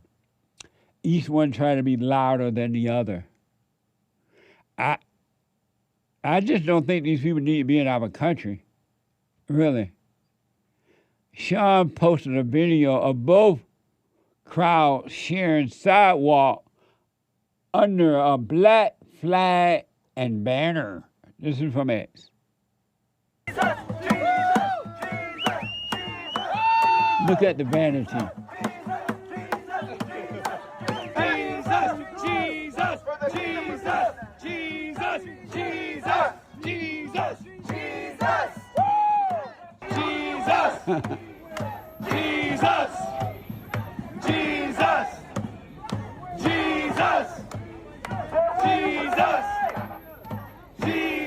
What's his name? Jesus. King of kings. Jesus. Lord of lords. Jesus. What a mess. I wonder how many of those people on both sides, Muhammad folks and Jesus folks, love God with all their heart, soul, and might, and love their enemies. Oh, remember Jesus said that you could proclaim my name until the cows come home. But I'm going to say I don't even know you. I don't even know you. You lay hands on the sick. You can shout, Jesus, Jesus. But if you don't love God with all your heart, soul, and might, if you have not entered into the kingdom by loving your enemies, I don't even know you. I'm like, Jesus. I'm quoting Jesus. I'm like, what the? You can pray to Mama Mary until the cows come home and think that she's helping you. You can read all the books. You can even go down and confess Jesus your Lord and Savior, and that he died on the cross and rose again, and now you're saved. He's going to be like, I don't know what you're talking about. I don't even know you. I told you to forgive and love God. Pick up your cross and follow me and love your enemy. You didn't do that. So I don't even know you. What the? Woody is out of Florida. Woody, you are on the air. Thank you, Jesse Lee. Good morning. It's always a pleasure to talk to you. Thank you, Woody. My question is, how do you respond to cancer? For me personally, and I have a friend who has mesothelioma, and he has, according to the doctors, which are well-known doctors out of Boston, he has less than a month to live. And for me, I have, last year I went to get my age is 70-something, you have to get a colonoscopy. And he said, you need to get your prostate checked kind of hard. And so I did, and did a PSA, and it's like way high, and like, boom, what's next? Okay. So he did a test, and he said it spread through my body. So boom, okay, what's next? And so I'm supposed to be taking this therapy with a pill, and it has really worked and brought my PSA back down to 0.03. And but I guess my question is, I pray every day, and I try to live a God-conscious life all throughout the day and stay present with Him. But I still, in my mind, I don't know how to navigate what's going on in my body. I know my body has this, and it's not something that, according to them, cannot be repaired. I have to take this medicine for the rest of my life, and I'm blessed for it. And I still go about my life. And I guess that's my question, Jesse. How am I supposed to respond to the word cancer in the body? Because I know spiritually, I'm separated from that, but my body does have it. And I'd like to hear your response to that. You respond by not responding. And if the doctors are giving you good advice as to what to do, then you follow the doctor's advice. I'm not a doctor, so I can't give you medical advice, but I do know that you respond by not responding, and don't get into the thoughts of, oh, I'm going to die, or I'm going to live, or this is going to happen, and that's going to happen, and just let God's will be done. You go through whatever you can do, medically, but just let God's will be done, because you're not your body. And if God want to heal your body, he will, because in him there is no sickness at all. Sickness is from the mind. It's not from God. And so just have a wait and see and do what's in front of you to do without thinking about it at all.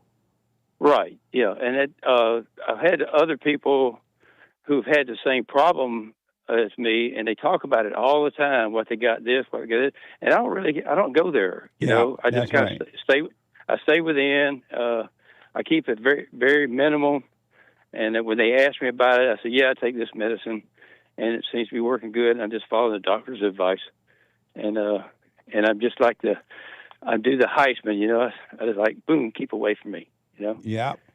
You're right. Don't be, and I love what you're saying about you don't want all that false sympathy from people, because their false sympathy is evil and it will bring you down.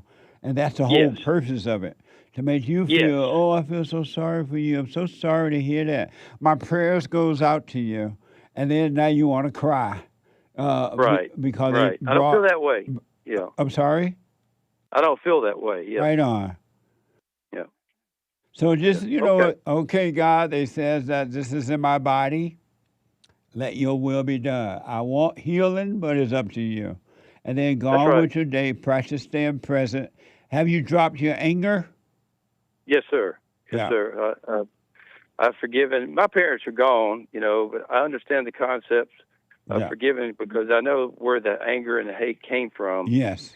And then you got into this trauma about, anger is generational. It's passed down. If you had great parents and loving parents, you'd have love. If you have anger in your parents, you'd have anger. Right. So it's not them. You can't help it. And my son has the same problem. He can't see it, and it's not for me to show him. How old is he now? He's in his 30s, mid-30s, or late 30s. Yeah. And he's married his mom. Woody, can you hold for a minute? Yeah. Hold on. 888-77-JESSE. A quick break. Back in a moment.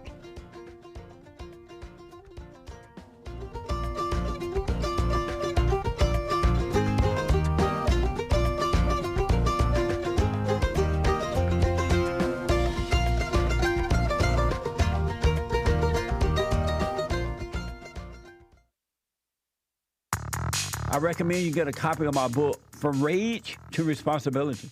I write about how the spirit of anger was taken away from me 29 years ago. I forgave my mother, who tried to turn me away from my father, and I returned to my father, and through him, my father on earth, and through him, I was able to return to God. No man or woman can return to God unless you go through the Son.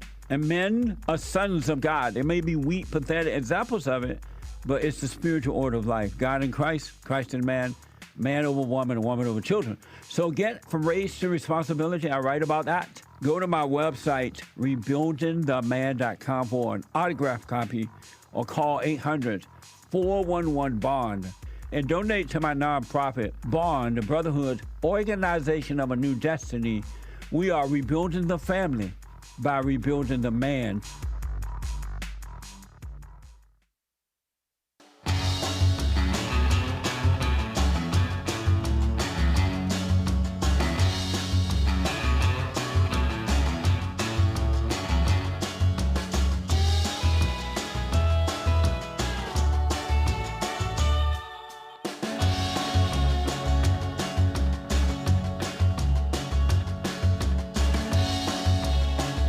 Okay, welcome back. Excuse me. The hate report, no hate report today. As you can tell, he's not here. You have the hate news done by the American Anchor Baby. What the? No hate report today. And at 11 a.m., the American anchor baby is here. And you don't want to miss it from 11 to 1 p.m. Pacific time. And don't forget to like the videos. And we just mailed out a brand new newsletter. And it's free for anyone who wants it. And if you'd like to receive a free copy of our newsletter, go to and sign up at rebuildingdemand.com/subscribe. No cost to you. rebuildingdemand.com/subscribe, all right? That's amazing. Let me go back to Woody out of Florida. So, Woody, your friend that they told was going to die soon, according to what you said, how do they know he's going to die soon? He he has the asbestos cancer, the mesothelioma, and he started having problems last year. And he went to one of the world-class doctors in Boston. Oh, okay. And you know, he was diagnosed with it. They couldn't figure it out here in Pensacola, but he was over there in 5 minutes. They figured it out, that what he had, and it's how's a pretty he common dealing thing. with it? He's I talked to him a lot, Jesse, about staying out of your thoughts with it, and he says it's really helped him, you know. And I'm not parroting what you say, but I do use what you say to help people stay focused and present in the moment and live one day at a time. Did he forgive? I did approach him with that, you know, but I don't know the extent of how much he has done that, to be honest with you. Oh, okay. Well, I got to run because of time, but if you do anything, encourage him to drop his anger and by forgiving and have him do the silent prayer, because sickness and disease clearly come from the mind. It's not from God. It's from the mind, and the food, you know, and stuff like that, of course. But it's from the mind. So encourage him. But you can't make him do it, of course. But encourage him to drop his anger and do the silent prayer and stay away from thoughts. And if he doesn't, fine. If not, fine. But it's up to him. Yes. Well, when this happened to me, you know, I asked the doctor, you know, is there something I could do? He said, well, you could change your diet. And so I got on this Mediterranean diet, and I dropped like 20 pounds, boom, right off the bat. And I'm eating clean. It's kind of like eating country, you know, collard greens and black-eyed peas and good cornbread and just no fried foods, you know, and try to stay present with God all throughout the day. And but your response is to say to have no response toward it, correct? Right. Don't overreact to it at all. Give it no false life at all. And no response is always the right way to go in every aspect of life. Yes. But that doesn't mean you don't go see your doctor if you want to. See your doctor and all that, and follow their instructions if you want to. But don't overreact. Don't get mad. Don't become emotional. Don't become afraid or any of those type of things. Yeah. Well, they just say, you know, take this medicine, take this shot, you know, and it's gone down to almost non-existent statistically, you know. Well, I wish you well, man, and you stay with it, stay with it, stay with it. Well, I appreciate you so much. God loves you, and I love you too. Thank you. Call me again, Woody. Yes, sir. Thank you. All right. Let me go to first-time caller out of New York. BG, a first-time caller. BG, I mean, not BG. BG, you're on the air. Yes, sir. Man, Jesse, first and foremost, I want to say many more years of life, healthy life to you, and thank you for what you do. Thank you, man. I appreciate that. Without a doubt. I wanted to say that you have helped me tremendously. Both of my parents are gone. unfortunately, but before their passing, I did indeed forgive them, told them about it, and it has brought me a tremendous amount of peace. And though, of course, we feel grief for, loss of our parents, that is a big component that so many overlook. And once again, just want to say thank you. You're welcome, and you stay with it, stay with it, stay with it. Thank you so much, Mr. Peterson. Yes. So now, a question in regards to, you have brought up, well, not brought up, but you showed this footage of Muslim march in Chicago with the men, discussing that, are you awake yet? And you said, how can one fight for Jesus? Right. And I absolutely agree with you. The thing is, it is actually very relatable to me because I grew up in Allahu Akbar country, as you call it. And I was brought up in a moderately Muslim family, meaning there was no hardcore religion, much like many Christians, as you know, in the U.S. in the good old days, people just lived. They lived decent lives without focusing and constantly proclaiming their religion. That is so true, man. Yes, without a doubt. But I do see that nowadays, definitely, there's all this ego and all of this selfish reasoning and choosing the teams, black, white, Christian, Muslims. Without a doubt, it's that same spirit. You're 100% right. It is the spirit within them, and the devil, Satan, Shaitan, they call them, in Islam. It's that same wicked and kind of sneaky spirit that tries to confuse people.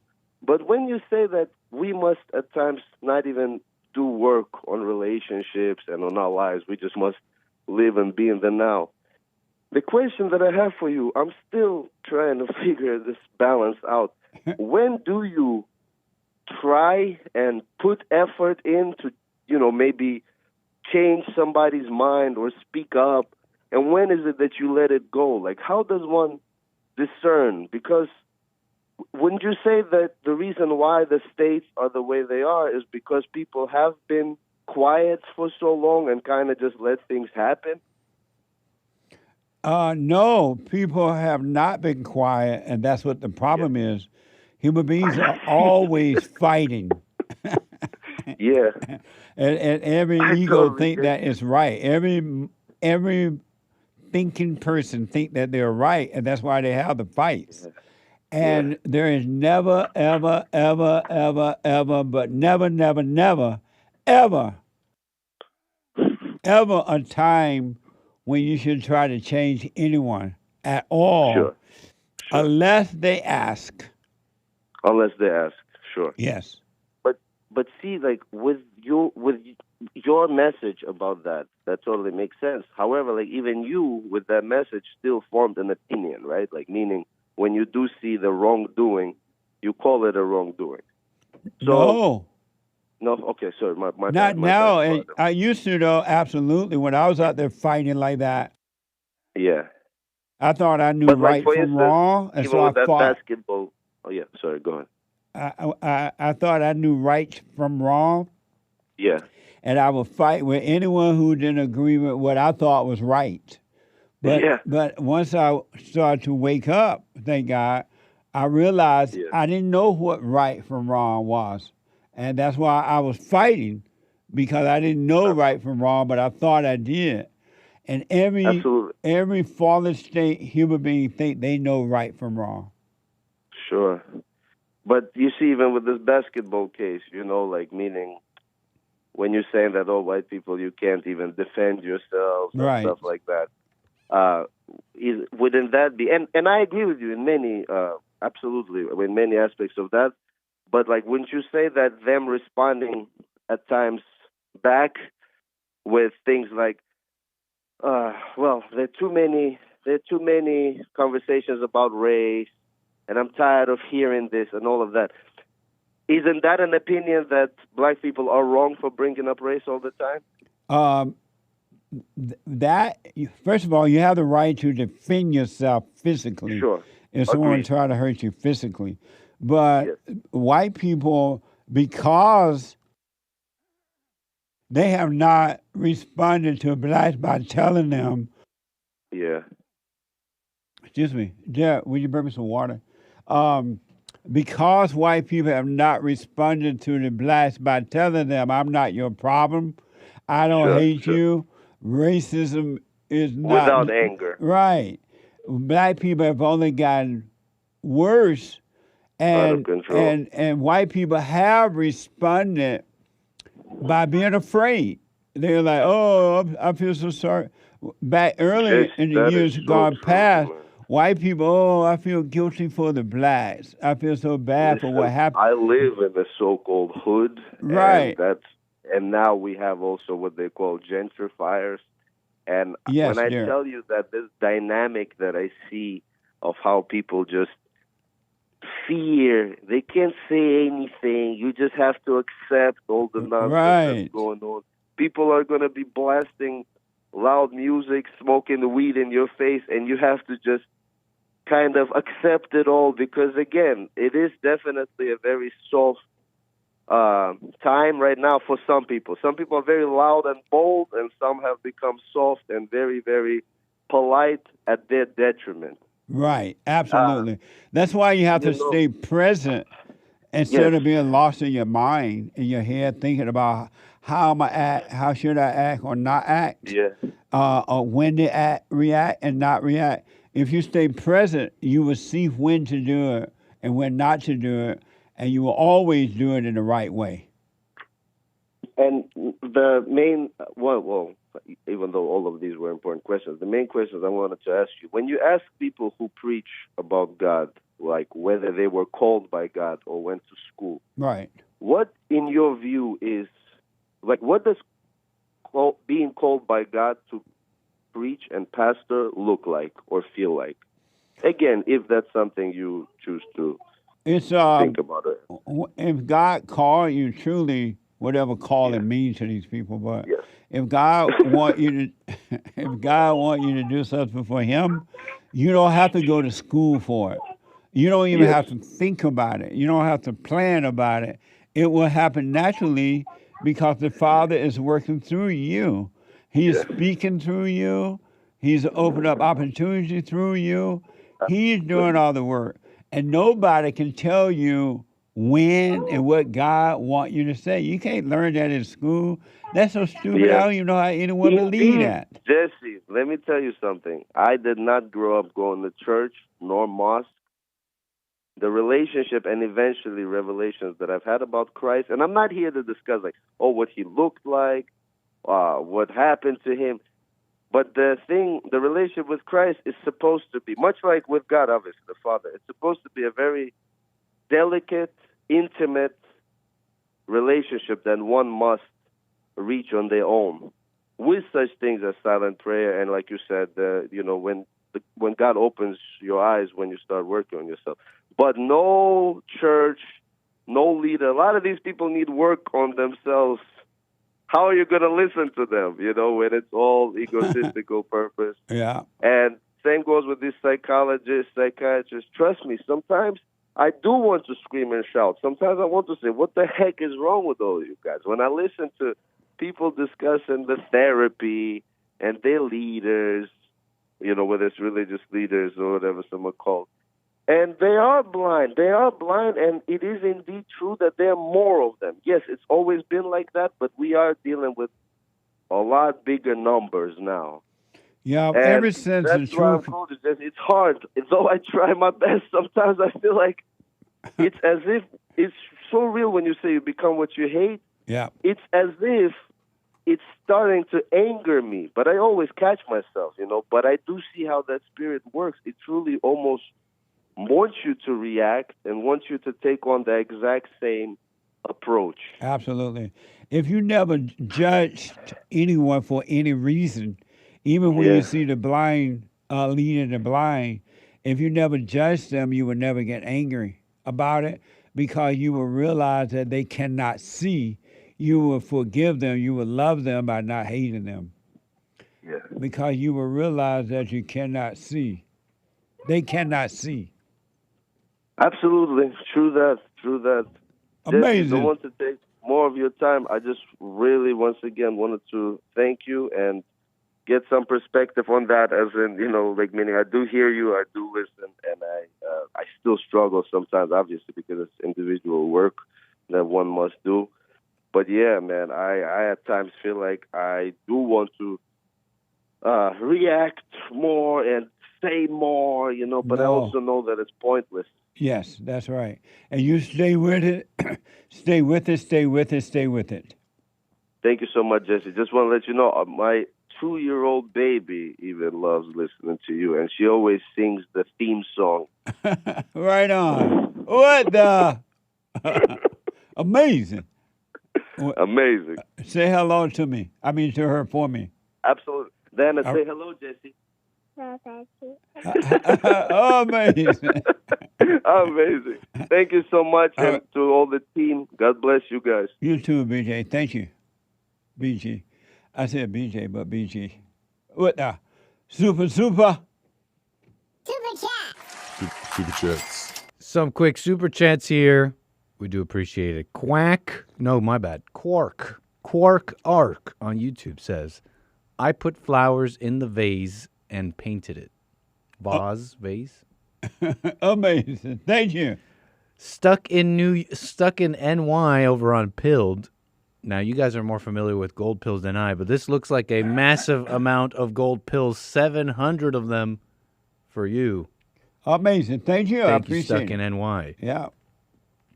Mark S., who's a member for 6 months, says, thank you, Jesse and Bond, for teaching us forgiveness is our way to be closer to God. That's the only way. You got to forgive. Not one angry person will enter into the kingdom, neither within or above. You must forgive. God is love. And the greatest commandment, to love God and love your enemy. Amazing. Stay with it, stay with it, stay with it. He sends a strong black arm emoji, a heart, praying black hands, a light bulb, a salute, a chain, a dove, and he says, it's my birthday. I'm old. Amazing. Happy birthday. Amazing. Red Smurf. And Men's History Month. What a time to be born. Amazing. Red Smurf with the super chat says, first time I'm watching live, Jesse. God bless you. May our Lord continue to give you the strength and confidence to keep doing what you're doing. Love from Australia. Right on. Heard around the world. Thank you. I appreciate it. Red Smurf sent 5 Jesse Lee Peterson gift memberships. Congratulations to those who got them. Right on. Thank you. Amazing. Sion with a coffee. Hey, Sion. Says Hank report on vacation while y'all working. Can you say white privilege? White. Talk about white privilege. That is white privilege. What the? She says, hi, Jesse. Love you, Jesse. Thank you, Sion. I love you as well. Red Smurf welcomes the JLP show members. Roy with a coffee says, white people just want a first-class life. By the way, happy Men's History Month. If it wasn't for men, especially the Founding Fathers, we wouldn't have the luxuries we have today. Yeah. Also, God bless the Great White Hope. God bless the Great White Hope, and God bless America, and thank you for your support. Amazing. Thank you for all the super chats. I believe that's all for now. Amazing. Thank you. What the? I gotta show you this. This, according to this report, happened over in the UK, and it's happening here. And it's going to get worse. It's happening in Mommy Africa, South Africa.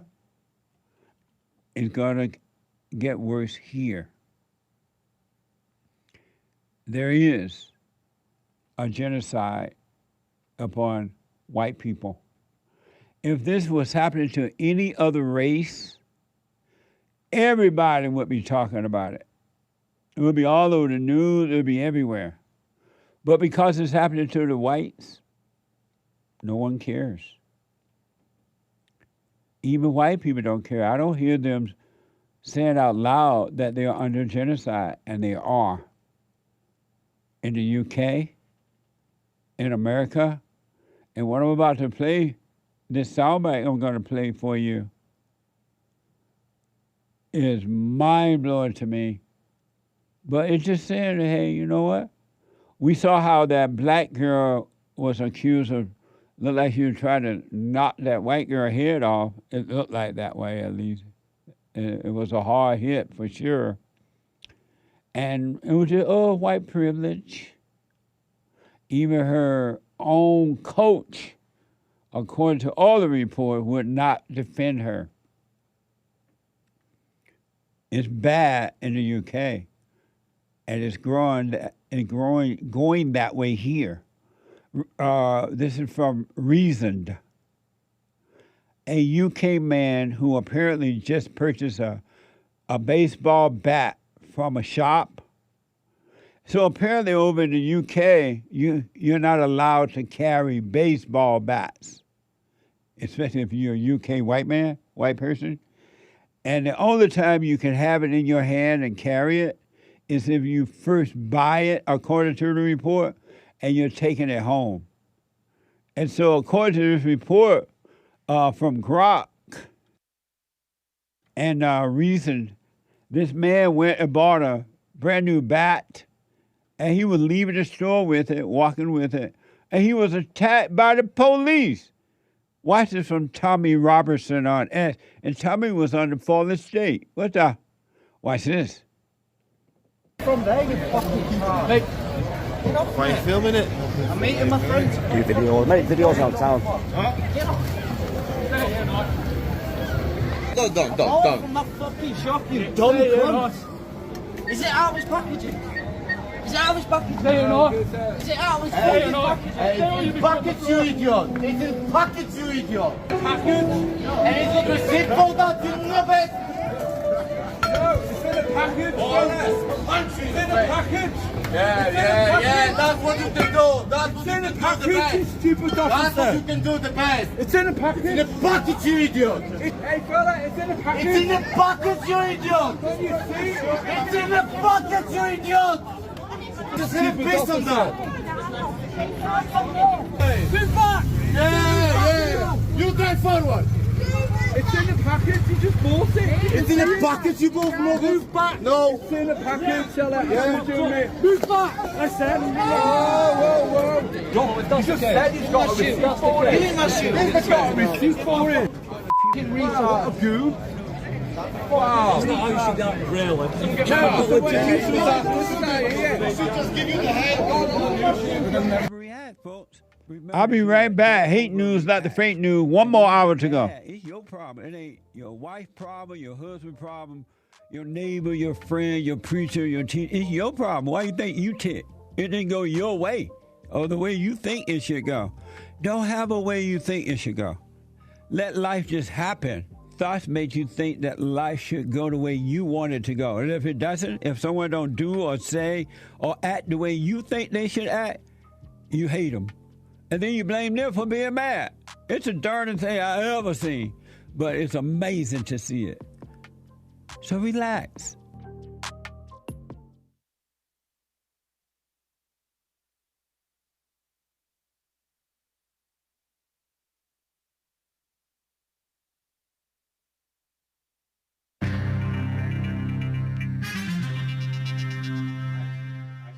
Oh, do I got my mic on? I saw you guys spamming in the chat. It's Nick News, not Don't say it. News. No, but it's hake news. Okay, actually, you guys were debating. It's actually still hake news, just presented by the Acre Baby. Colombia earthquake. You hear about this? We got the third hour. Jesse Lee Peterson coming right up. Colombia is reeling this morning. That South American country this morning after one of the strongest earthquakes to hit the country in decades. A magnitude 7.4 quake struck western Colombia yesterday, 7:34 a.m. Yeah, there you go. 7:34 a.m. The epicenter was near the small town of San Jose de Palmar in the remote Choco department. It hit at a depth of about 110 kilometers, was felt hundreds of miles away from the capital of Bogota all the way to the neighboring Ecuador and Panama. The death toll is rising and already stands at more than 160 people, according to the latest figures, with hundreds injured and thousands still reported missing. Hardest hit were the cities of Cali, Pereira, Quibdó, Manizales in the coffee-growing region. Buildings collapsed, hospitals were damaged, and more than 1,500 homes were destroyed or severely damaged. Several airports suspended operations and a nighttime curfew was imposed in parts of Cali. Newly inaugurated President Abelardo de la Espriella has declared a national emergency and is personally overseeing the response. Rescue teams and volunteers are still digging through rubble, racing against time to find survivors. Aftershocks continue, including one measuring magnitude 5. Officials warn the toll is likely to climb as search efforts reach more remote areas near the epicenter. And so that's a little bit of a disaster over there in Colombia they're dealing with.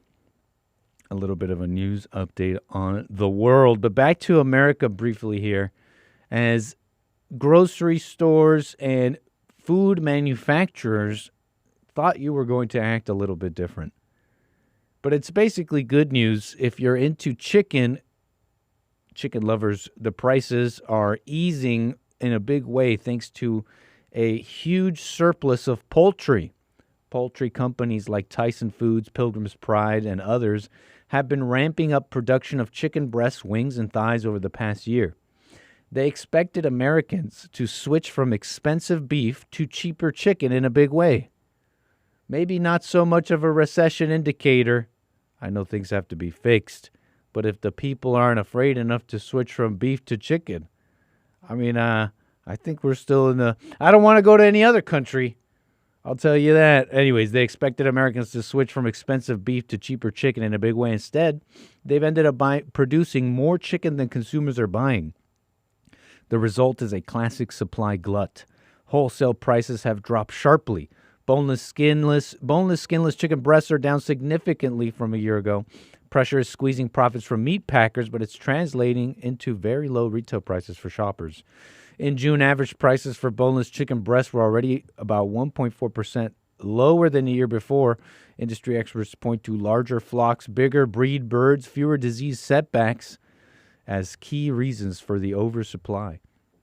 Companies slaughter more than 9 billion birds a year in the U.S., so even a small percentage increase adds up fast. So figure out a way if you're trying to save money or something. Or maybe you just like chicken. Or maybe you don't even have to do that. You just stick to your beef. Call it being rich in America. I don't know. Fauci, they're coming after him. New text messages from early in the pandemic are sparking fresh controversy involving Dr. Anthony Fauci. Strong reaction from Meghan McCain, you may know her. Senators Ron Johnson and Rand Paul released texts from January 2021 between Fauci and then CDC Director Rochelle Walensky. Remember the scared Rochelle Walensky? And Vivek Murthy. In one exchange, Fauci raised a theoretical concern that significant fever or cytokine response after the second COVID vaccine could be associated with miscarriage in the first trimester. McCain responded forcefully on X, "Put Fauci in jail." They're saying Meghan McCain is leading the women against Fauci. And you know what? For the first time, I thought to myself, Fauci might actually face some heat. If the women are coming after him, he might go to jail. That's enough of the Anchor Baby. Hour 3, Country Western Tuesday with Jesse Lee Peterson coming up.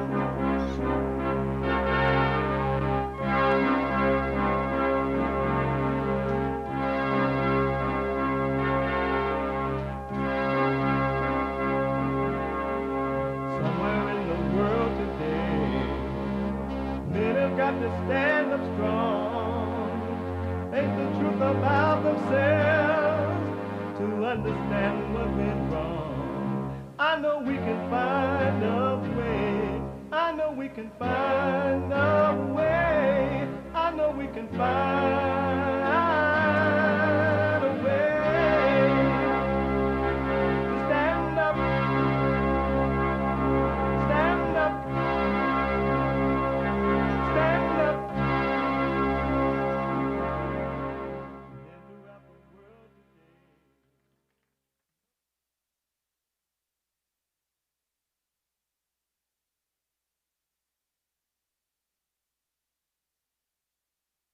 Uniting the races with truth instead of dividing them with lies. We also are rebuilding the family by rebuilding the man. Good morning and hi, y'all. You can get involved by calling 888-7753-773, 888-77-JESSE. And my biblical question, does Jesus desire mercy or sacrifice? Or did Jesus desire mercy or sacrifice? Did Jesus desire mercy or sacrifice? What a amazing question. We have every way that you can watch and support the show listed on jesseleepeterson.com/show, jesseleepeterson.com/show. And you can listen to the show on your phone as it is happening if you got to go to work or walking around or whatever. And then you can podcast as well, right? But you can listen as it is happening by calling the listen line on TalkStream Live at 605-615-4131. 605-615-4131. And to donate and have your comments read out loud, go buy me a coffee. Buy me a coffee.com/JLP Talk or Bond JLP Cash App. Bond JLP Cash App. And Hake is out today, as Sion said, white privilege. He's out. Whatever. And we're at the work. What the? And he white. Amazing. You know what else is amazing? It's Tuesday. And Tuesday always reminds me of how great America was at one time. Tuesdays are always country and Western Tuesday. All my thoughts, well, they've all been lies. They let me down every single time because the devil's been making homes inside my head. The good, the bad, the glad, the sad. If I could let them all go and give them to God, well, maybe he'd take this anger from my soul. And I'd shine like a light that's too bright to see. And I could lean on God so he could lean on me. Forgiveness, righteous, perfect peace. Amazing. That is truly an amazing song. What the? If you only knew and paid attention to what's driving you, you would not believe it. You would be like, what the? But you got to get to know yourself. You got to want to know. What I want to do quickly, and then I get to all these calls, and we're going to move as many calls in this hour as possible. Just before that top of the hour news break in the last hour, we played for you over UK, according to Reasoned and Grok and Tommy Robinson on X, you can't carry a bat around. Isn't that amazing? Especially if you're white. Think about that. Not only are they taking away your Second Amendment, they said you can't even carry a bat around. But the Muslim can carry long switchblade knife things around with them. It's their religion. They can carry a weapon in your country, but you can't. Go figure that one out. Your enemy can carry a weapon in your country, and you cannot carry one in your own country, especially if you're white. So according to Reason and Grok, this man went to the store, or he bought a bat, and he would carry the bat in the wrap. It was still in the paper wrapping. And you're supposed to, according to the report, you're allowed to carry one as long as in the wrap, and I guess taking it back home. And this guy said it's still in the wrap. I didn't take it out yet. And he was arrested, according to the report. And he's white in his own country. The white government is against their own people. They want the vote. So they allow all these illegals to come in and attack white people. And even the cops attack white people. Think about that. Now, the Muslim, according to reports, can carry a knife, a long knife thing, because that's their religion. They have a freedom of religion in your country, but you don't. Watch this from Tommy Robinson on X. From there, you fucking mate. Why are you filming it? You got a back. Do video, mate. Videos out town. Don't. From that fucking shop, you dumb cunt. Is it out of his packaging? Is it out of his packaging? No, you're not. Is it out of his fucking packaging? It's in package, you idiot. It's in package, you idiot. Package? And it's in receipt folder, you nubbit. They're telling the police it's in the package. Yeah, that's what you can do. That's what you can do the best. Stupid That's what you can do the best. It's in a package. It's in a package, you idiot. Hey, fella, it's in a package. It's in a package, you idiot. Can you see? It's in a package, you idiot. Just get pissed on that. Move back. Yeah. You drive forward. It's in the package. You just bought it. It's in the package, you both move back. It's in the package. They're saying. I said, whoa. Don't, you just said he's got a receipt for it. Give me my shoe. He's got a receipt for it. What a goon. Wow. It's not how you should down really. You should just give you the hand. Amazing, huh? That's in the UK. And according to the report, if you're, what kind of religion is that? Sikh religion. That's a Muslim thing? Or some... No, it's its own thing. A what? A dumb thing? Its own thing. Huh? Its own thing. The Sikh religion is the own thing? I think so. What does that mean? Like they're different from Muslim. I'm saying its own thing. Like they're different. Oh, it's its own thing. Yeah. It's not Muslim. It's not Allah Akbar religion. I think so. Oh, okay. Amazing.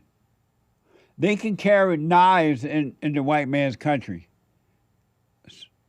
But the white man can't even carry a bat. Don't even mention a gun. That is coming to America.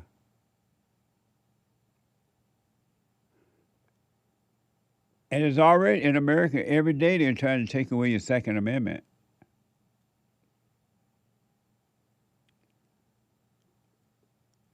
One other quick one.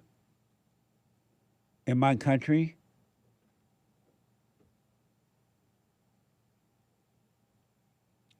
I don't even remember. Well, I remember what it used to be, but when I look outside, I don't see my country anymore now. I see a mess. And I got more proof. And it's going to get worse. CBS Texas and Fox 4. A rowdy McKinney, Texas City Council meeting on August 4th. Over 100 speakers debated a new mosque project. So these Allah Akbar people want to put up these big old mosque things, which are scary looking, over in Texas. They got them here in Culver City and LA, and they're just taking over. And the city council had a meeting about it, according to this report, CBS and Fox 4. And the city council voted 7-10. To 0. All 7 voted to support this mosque going up in Texas. CBS Texas. Start in McKinney tonight. This is where neighbors argued tonight, full-throated, over plans to build a new mosque. And it all kicked off when a U.S. congressman chimed in. You heard him at the top there. The property, as it's proposed, would sit right near Virginia Parkway and Crutcher Crossing. The McKinney Islamic Association says it wants to build a dedicated prayer area, gym, classrooms, cafeteria, and a community space. The group wants to develop the new property to accommodate their growing community, they say. But U.S. Representative Keith Self cautioned the council about the potential consequences of allowing plans to go through. Look, you and I know matters of conscience. The freedom to choose our faith or not does not exist in political Islam. Ask any Muslim what the penalty is for leaving political Islam. It's death. I have any number of videos of imams in America, modern day America, preaching sedition, open sedition against the U.S. Constitution and the laws of this land. Can we say UK? It's the same thing happening over there.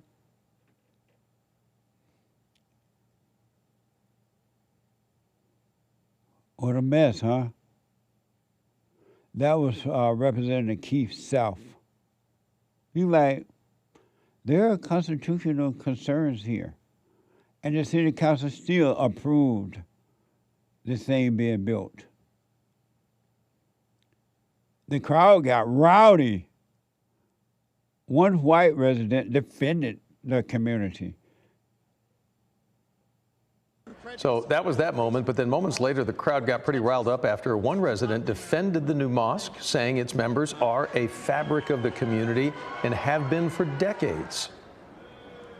For American Muslim neighbors at McKinney Islamic Association, Sharia is understood as a personal religious framework that guides prayer, fasting, charity, marriage, family life, and personal ethics. Yes, every religion and every culture have its extremists and radicals, and they should be condemned wherever they exist. But that is not who we're talking about tonight. We're talking about families who have spent decades serving this community and raising their children here and demonstrating their actions with the values they live by. Finally, this meeting is not about rezoning. House of worship is already a permitted use, and was decided many years ago. Well, you can hear it, and you can also see it visually in the room. A lot of division over his comments that were shared tonight. What the? I wonder if he would live to regret that. These Allah people want to conquer. Why are people so nice? Oh. They are willing to give up their white life for the darkness. Well, there was a Christian migrant from Iran who spoke out against the proposed Islamic Center. From X. Hello, my name is Eddie Issa. I'm a Sharia law survivor from Iran. And I'm here to tell you, this is a dangerous ideology you're allowing in their country.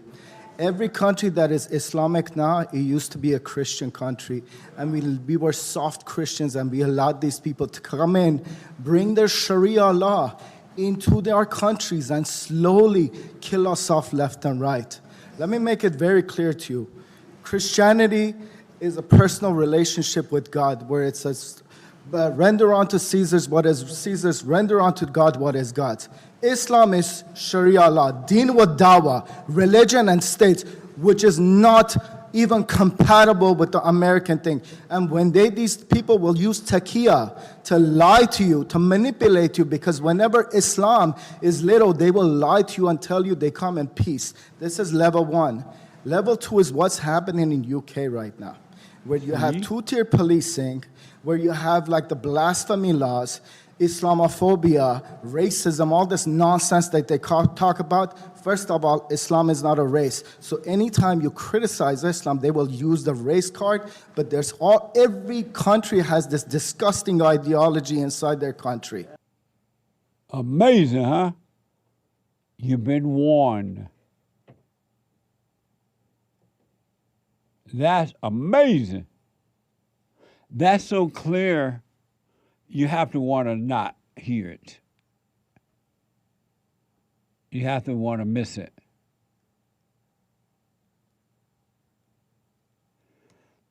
They come in peace, yeah, I bet. And I told you, same thing happened in the UK is now happening here.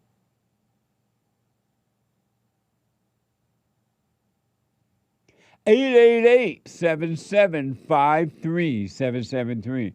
Grandpa, tell me about the good old days. Let me go to Joshua out of Washington State. Joshua, you are on the air. Hey, good morning, Jesse. Hope all is well. All is well. I heard that. I had a question pretty much about life in general.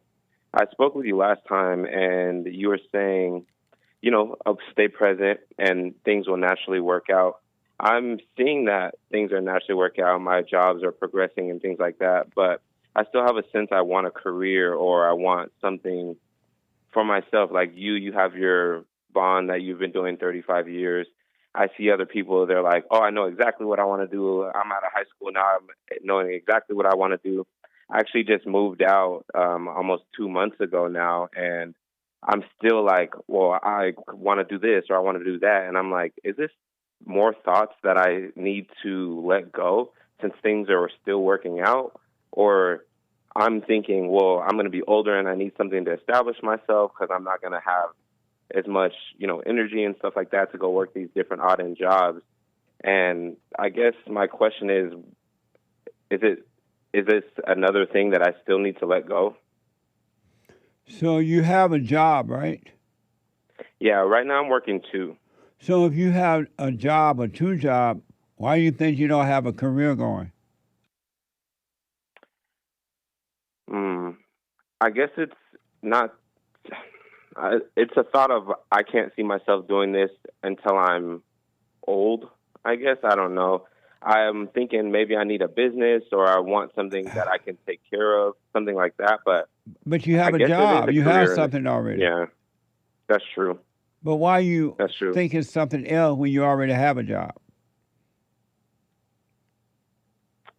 I guess maybe I'm just thinking of the future, but then that's just more thoughts. And So you just said feel that safe. something about getting old. Yeah, because How old are you now? I'm 29. I'll be 30 in March. I'm thinking like How in 10 old are years, you I'll be today? 29. Why are you thinking about getting old when you're still young? I thought that it would be okay to prepare for things like Prepare for what? just old age. How do you prepare for old age? That doesn't even make sense. You don't even know. How do you prepare for something that doesn't exist? I guess like some people go to school and get a business degree because they're like, oh, I want to start this business so I don't have to work in the future. Why are you comparing your life to others? I wouldn't. Yeah, I guess in that sense I am comparing it, but I I'm just asked, thinking why of are you myself. doing it? That was a question. I don't know. I guess I just want to be secured, but everything's secured now, so Why are you I don't think comparing your that's it. life to others? I don't know. God said that we shouldn't. I don't know. That's a good question. I don't have an answer. And then have you noticed because you are comparing your life to others, you can't even accept your own life? And be happy where I'm at, in a sense. Have you noticed that because you're comparing your life to others, you can't even accept your own life? Yeah, that's true. Everything's Have taken you care of, and noticed that? Yeah. So why are you doing it then? The first thing that came to mind was worry. Worry? Yeah, worried that I'm not going to have things secure, but they already are in the moment. What do you mean by you're not going to have things secure? Like, as I was growing up, coming out of high school, I had some ideas of what I wanted to do, but I never had a secure thing of, oh, I want to be a doctor or I want to be a basketball player or something, it's always been kind of blank. Why do you And call I those thought, things secure things? I would say because it's a passion that you like to do. Like some people work 40 or 50 years not liking what they do and they're type of a deal. It's something that you like to do or you enjoy doing. Why do you call those things secure things? I don't know. I don't have an answer for that. I don't know why I call it secure. Maybe it's something that I like and I know that I can fall back on. Fall back on but what? I don't know. As far as like a plan B, say I lose my job, I know that I have this certification to cut hair. So this is something that I like to do, so I can always cut hair. Josh, why don't you see that you listen? First of all, you've been taught wrong how to live, and now you're listening to evil. You and the devil are one, and you can't even appreciate and enjoy the life that you have. Your life is happening for you, but you're busy, lost in your imagination, looking at everybody else, wanting what they have, thinking that they're happy with what they have. And you're gonna one of the greatest sin is to look at somebody else's life and want what they have. It's weird. I feel like I haven't been necessarily doing that You in have. a way You that said, I would be like a basketball player. I want to have this. I want to secure my future when I get old. Does that make sense to be thinking that way? No, it doesn't. Why are you doing it? Everything's all right as it is. Why are you doing it? It doesn't make sense. Why are you doing it? I still have, I guess, I maybe not notice all the time when I'm not present. Because what you say? I don't think that I notice all the time that I'm not present. And why not? I think that some things I still, I guess, believe are me.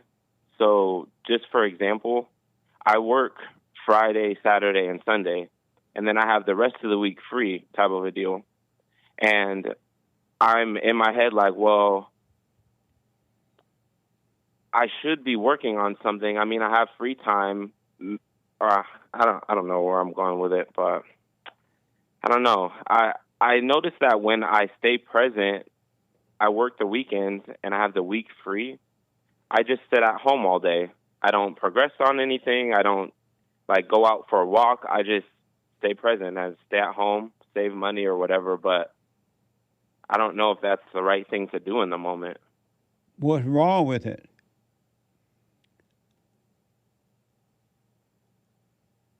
I don't think there's nothing wrong with it. But then why do you say I don't know if that's the right thing to do?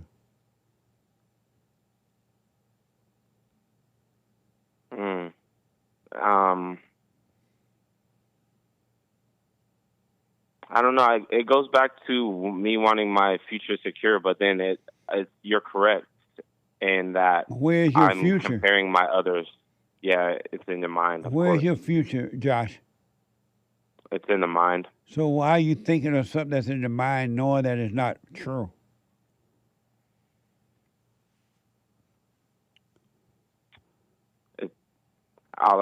I don't have an answer for that one either. I would just say it's that spiritual fight that I'm still trying to recognize in myself, just to be okay with how it is right now.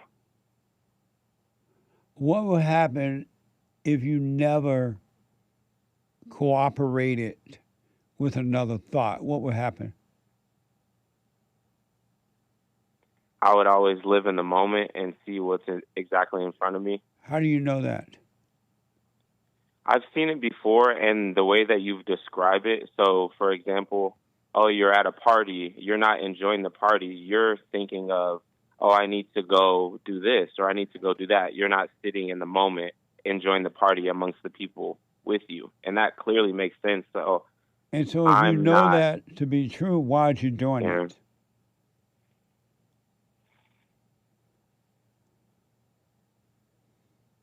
I guess I can't see all the time that I'm not present. I see sometimes, but then I waver. I guess I'm still trying to figure that out. And when you say I'm wavering, I'm trying to figure it out. Who are you referring to? The watcher, I would say. The watcher person, not doesn't the figure out things. Mm, mm, The watcher can see, and in seeing, there's nothing to figure out at all. wow. Why don't you stop cooperating with the devil? Stop being one with the devil. You are the devil. Now, I want to. You want to what? I want to stop the cooperation and Well, be, then stop you know, doing it. whole. All you gotta do is stop. You don't want it, because if you want it, you wouldn't be doing it. So you would say you would say in every facet you would be able to see coming out of it. So you're saying you just stop type of a deal. You would say in every situation I would be able to see automatically, okay, this is where I need to stop. Can you see in the light or see in the darkness? See in the light. So I like then- your examples. Yeah. So why don't Yeah. you stay in the light? That's the plan. No, I asked, I'm why trying- don't you do that? That was a I don't- question. Gotcha. I don't see all the times that I'm not being present, I guess. Why I need not? to still,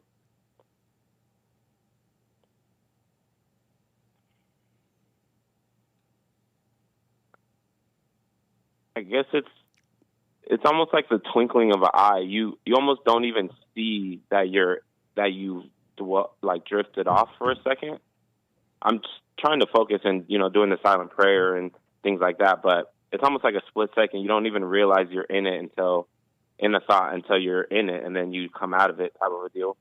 And it's like so a when muscle, you you say. realize that you are in a thought, why don't you just come back to be aware of your body or something? Why don't you practice knowing where you are and what you're doing at all times rather than going into the darkness with Satan? All you do is bring yourself back when you realize, you know what, I missed that thought, I didn't catch it. And just come back to the present, come back to your body. That's true. No, that was That's a true. question. Oh, sorry. No, I'm going to do that, and I believe I need help with the silent prayer. Can you hold for me? Yeah, for sure. Let me take a quick break. I'll be right back. Yeah. Stretch off on Pules.net. I'll be right back.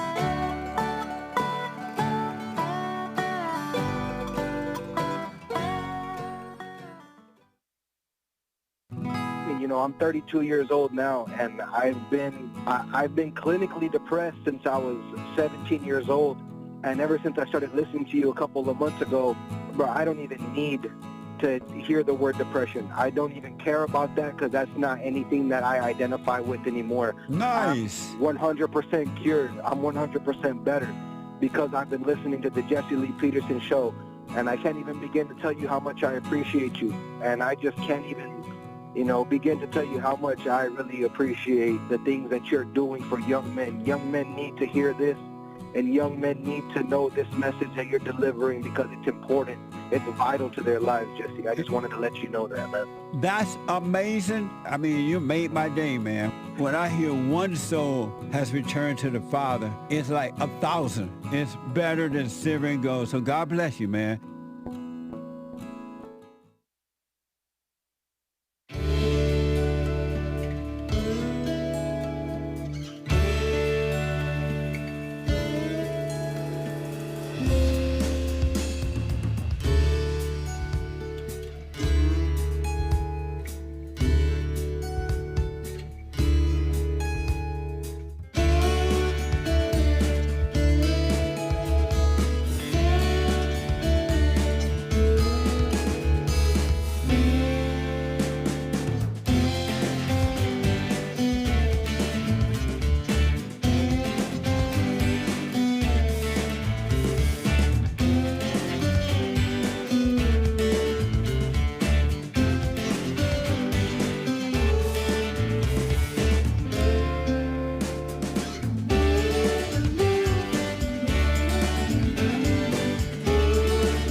All right, welcome back. 888-77-JESSE.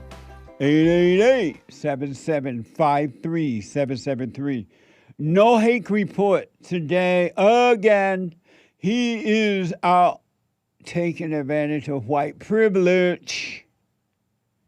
While we all slaved here, he is on white privilege. But the American anchor babe, people of color, are here. No white privilege. The American anchor baby is here at 11 a.m. from 11 to 1 p.m. Pacific time. The American anchor baby. And don't forget to donate. Take us through the summer. Some of you on vacation, so don't forget, even if you're on vacation, make a donation.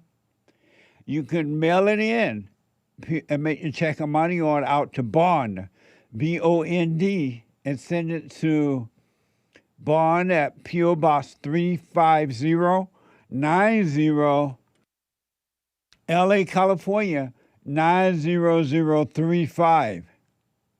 And some people say, Jesse, you know, I'm so sorry. I should be donating. And then they donate. So don't forget. And then, or you can call 800-411-BOND. 800-411-2663 and make a donation there. Or JLPtalk.com. You have no reason not to. There are so many ways to do it. JLPtalk.com. Last but not least, scan the QR code. And it is a nonprofit, so you get it back at the end of the year. Scan the QR code to support Bond, all right? I appreciate it. 888-77-JESSE. Let me go back to Josh out of Washington State. Hey, Josh. Hey, I'm here.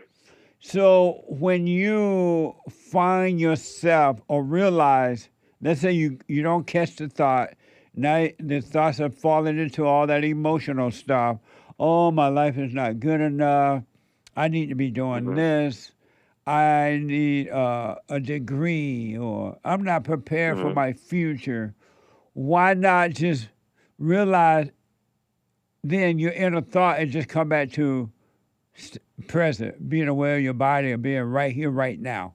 Why not do that? It's interesting because I am on the fence. I can see when the thoughts are coming, oh, I need this, or I see people doing that or whatever. I still sit in the present and realize, like, everything's taken care of. My bills are paid. I have a car. It could be worse. I could be in some other country right now. Don't even say it could be worse. It can't be worse if you're present. Saying that it could be worse is still another thought. I was thinking it could be worse in a sense that, like, I could be sick or something, or I could be homeless or something like that. And who was thinking that? Who was saying that? Then not me, I guess. But so why do you say I was thinking it could be worse? It can't be worse if you don't exist. How can it be worse? I guess I was just trying to remind myself to stay out of my head, to realize things aren't as bad as they are, and I don't need a degree or any of this stuff since things are still taken care of. Like, sometimes I speak with my mom and she's like, oh, I want a house. And I'm like, no, it's okay. You still have your apartment. You still, can pay your bills and things like that. I guess I do that same thing with myself to come out of my thoughts is what I was using it for. But it's still a thought, like you were saying, though. It's still a thought, Josh. And then somebody else is thinking that, and you say that you're thinking that when it's not you at all. Yeah, that makes sense. Honestly, on the break, too, I was clearly seeing that, like, wow, everything's okay. I was just in my head about it. Just think about this. You have a job, right? Yeah. Your bills are being paid. Yeah. You have food on your table. Yeah. Your rent is being paid. Yeah. Why do you want for anything?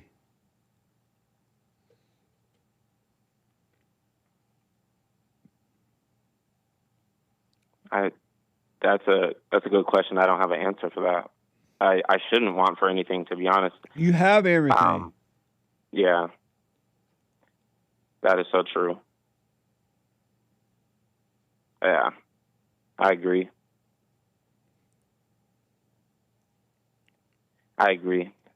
It's definitely just the thought still coming about, but no, that's true. I agree with what you're saying.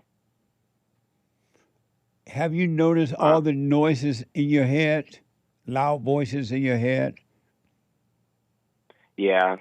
You have noticed also in that? the silent prayer too. Yeah. Josh, you don't I've have noticed that. enough. Josh, what about your future? Josh, what about this? You don't have a degree. What about that? Those are loud voices. Those things are your weapons. They are destroying you. Yeah, that is so true. Why don't you stay calm, stay quiet, so that all those weapons can disappear? It seemed as if I was doing that, but You are, but I you don't go think I'm- out of it. Yeah. Just come That's back. true. Bring your mind back to your body. And if you have to do it 1,000 times a day, eventually they'll all be gone. The noises will end. But you got to keep the light on the noise so that the noise, the voices, the feelings, the thoughts can all be destroyed so it can end, and it will. That is so true. I'm definitely gonna keep on with it. I've been with you probably 4 years now, but I'm definitely gonna keep on with it for sure. Yeah, I've been seeing a lot. Stay with it, stay with it, stay with it. And when your I mother, appreciate that a lot. when your mother, so what now? I was just saying I appreciate that. What were you saying? When your mother call you with her crap, don't fall for her crap either. Man, yeah. If I told you about when I forgave her, oh my gosh, it was kind of crazy. But now that is so true. What happened when you went and forgave her? I sat down and I came to a room almost the day that I realized, and I was like, I forgive you for what you did. And she was like, for what? What did I do? And she almost instantly called my sister and was like, do you see what your brother did? He was saying that he needed to forgive me, and he was mad at me, and I did the best that I could. And then my sister even called me and was like, why would you talk to mom like that? And talking to me, I was like, it's not even about you guys. Like, I see that she was upset, like taking it out on me for what her mom did, but I talked to her about it, and she called you. Like, it was interesting. You see how quickly she became your enemy? No, that is so true. And I even told her that I went and talked to my dad first about it, and then she was still like kind of upset that I talked to her about it. She was pretending that she loved you all those years when she really hated you, and she was setting you up to be her husband. And when the husband decided, I'm not going to be your husband, that so-called mama's love turned quickly to hate and build an army against you. Mothers don't love children at all. Not one. It's really unfortunate. How is it unfortunate? I mean, it's not unfortunate because that's just the way life is, and that's how. That's the way mother's nature is evil. That's so true. When do you think that turned, or because you see some, or you say that no mother is good? Because you see some good parents or some parents that work together and things like that. Where do you think that turned? Give me an example of a good parent you saw. I don't know. I don't want to just specifically say white people because black people were like that before the 60s and we worked together. Are you black? Sense, but yeah, I am. He black.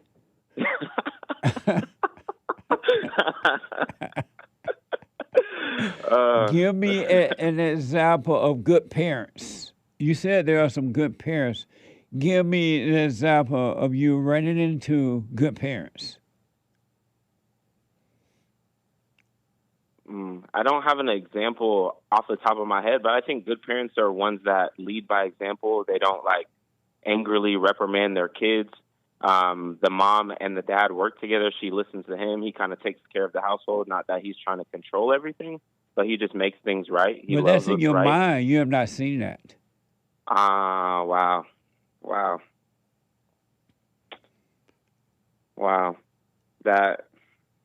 That's just a thought. That's Just another thought. wow. That's mind blowing that you just said that, because it's now I can see that is so true. And when you That is speak so about it, you true. speak as though it's true. Oh, they are good mothers and fathers. They do this and they are that. It's not true. You have never seen that in your whole life. It's just another idea. Wow. And all ideas are wrong. Wow, that is so true. I never but I've never seen it that way before. Right. That's But you so said true. as though you've seen it. Wow. I almost have to laugh hysterically at that, because that is so true. We all speak about, our family should be this way. None of us have seen it at all. Never seen it. Not at all. And it may be their fault. Oh my gosh. That's profound. I swear. Wow, thank you, Jesse. I really appreciate that. You stay with it, stay with it, stay with it, all right?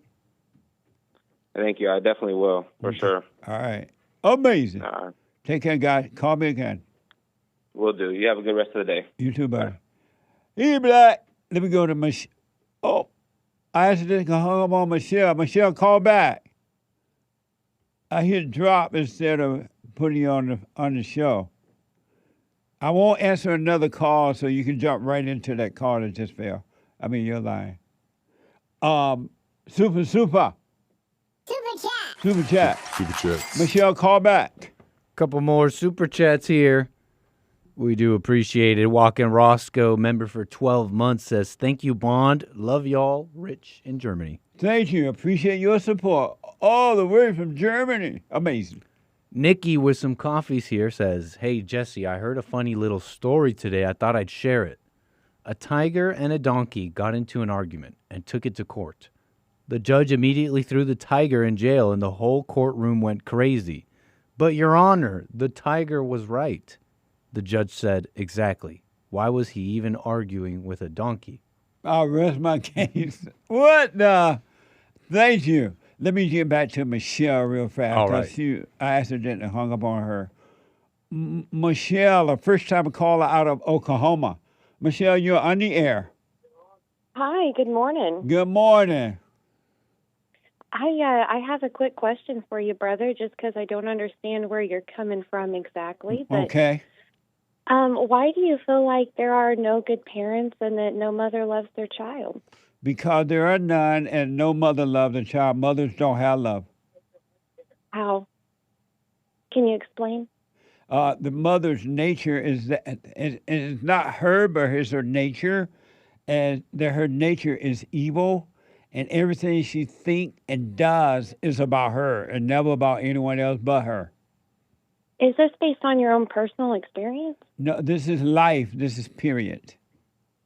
Well, I This can is- say that I am is- a mother of several children, and that mothers are very capable of loving their children, that especially a mother who follows Jesus Christ and God, you know what love is because of that. I guess I don't quite understand why you feel that way. To me, it just doesn't make sense in my head. Do you have love? All people, yes. And how do you know you have love? Well, I have a definition of what love is that What? comes out of the Bible. What's the definition? Love is patient. Love is Who is kind. that in the background? I'm sorry? I don't have anything in the background, dear. Oh, I thought I heard someone talking to you. But, and you have the definition for love, but you don't have love. I do. I do have love. Having a definition for love doesn't mean you have love. You just have You just have the definition. Well, to have a definition of love and to know what it is, and knowing that, then you show those things. You give those things not only to your children, but other people around you. But everything you do, Michelle, is about you. You It's get a not. thrill from everything you do because it's about you. And when people don't do it your way, your children go against what you want. You love you. You get mad at them. No, children don't understand. And I think that needs to be taken into consideration. A child is not going to understand. But you don't like understand an either adult because does. if you understood, you would not get angry at them. It's being upset and being angry does not withdraw love. How can you be of evil and of good? Anyone that Oh, because we are human and we fall short. None of us are perfect. So fall short to of me, what? it sounds like you're asking for perfection out of people. And because we are human and have basic human emotions, you're saying that we're not capable of love. Why haven't you overcome your emotions? Well, none of us can completely overcome our emotions. It is a daily process. We have to humble ourselves daily before God because, like I said, none of us are perfect. Why haven't we you do dropped? fall short of Why the glory. haven't you dropped all of your anger? Well, I'm not an angry person. I can't speak for everybody. But I you do can't get speak for angry, everyone that Michelle. calls You in. get angry. You just said it. I do get angry about things that happen in the world, things that are not good, not just for people, but also children. But I pray about those What things. gives you the right to get angry at anyone for any reason?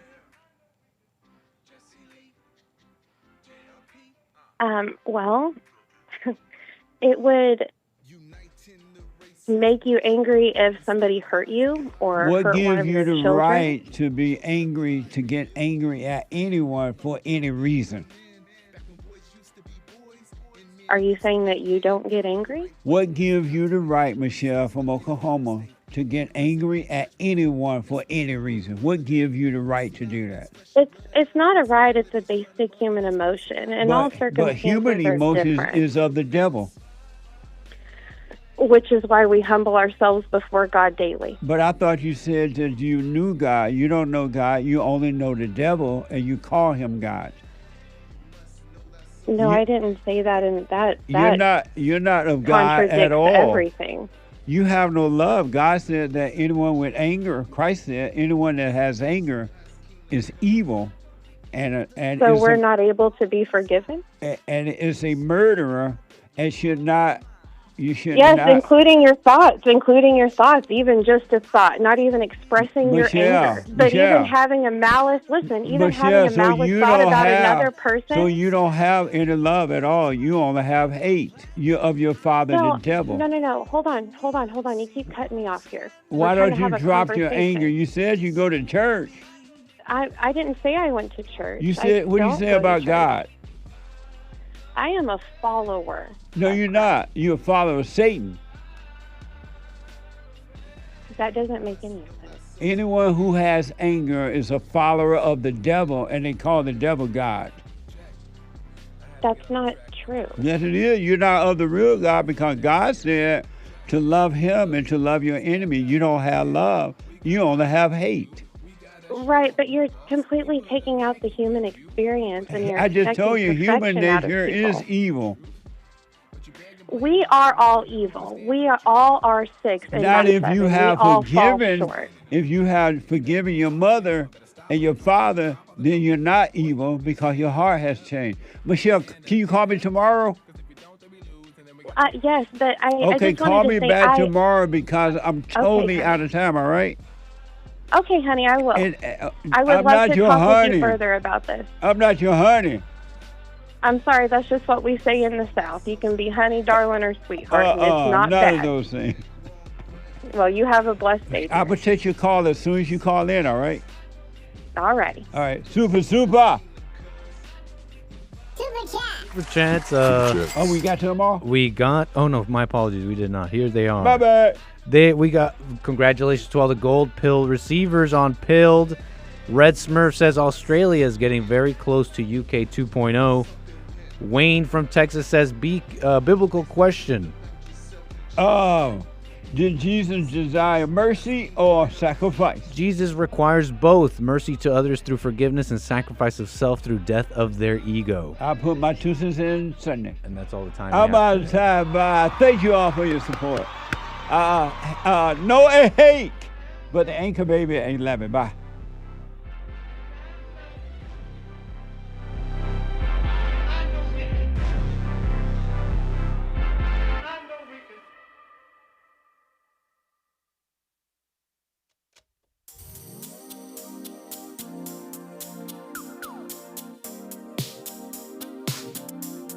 The views, information, thoughts, and opinions expressed during this show are the individual's own and do not represent the views, thoughts, and opinions of the JLP Network or Bond. Their appearance on the program does not imply an endorsement of them or any entity they represent.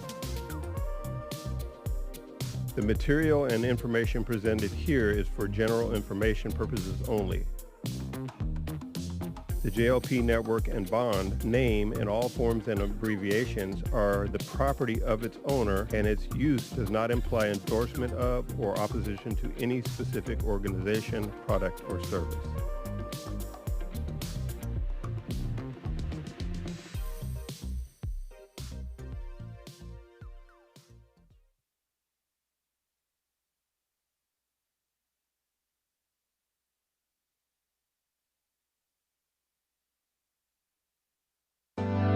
Steve, thank you for calling and thanks for holding. How have you been helped by the show? I'm going to tell you this. I believe you might go down in history as one of the greatest, if not the greatest, black man that ever lived on planet Earth, as far as I'm concerned. I don't know anybody before you that's been that great. You know, freeing the slaves is one thing, but you've been freeing people of their mind, which matters, it should be anyhow, to you more than anything else, because with the mind not being right, there ain't nothing else going to happen right anyway. If you can doubt every thought, because you're not your thoughts, if you can doubt every thought, knowing that you're not your thoughts, you don't create them, they're not from God, that they're from the deceiver, the great deceiver, Satan. If you can doubt every thought, you can be free, just like that. At an instant. Bring every thought into captivity. It's so amazing.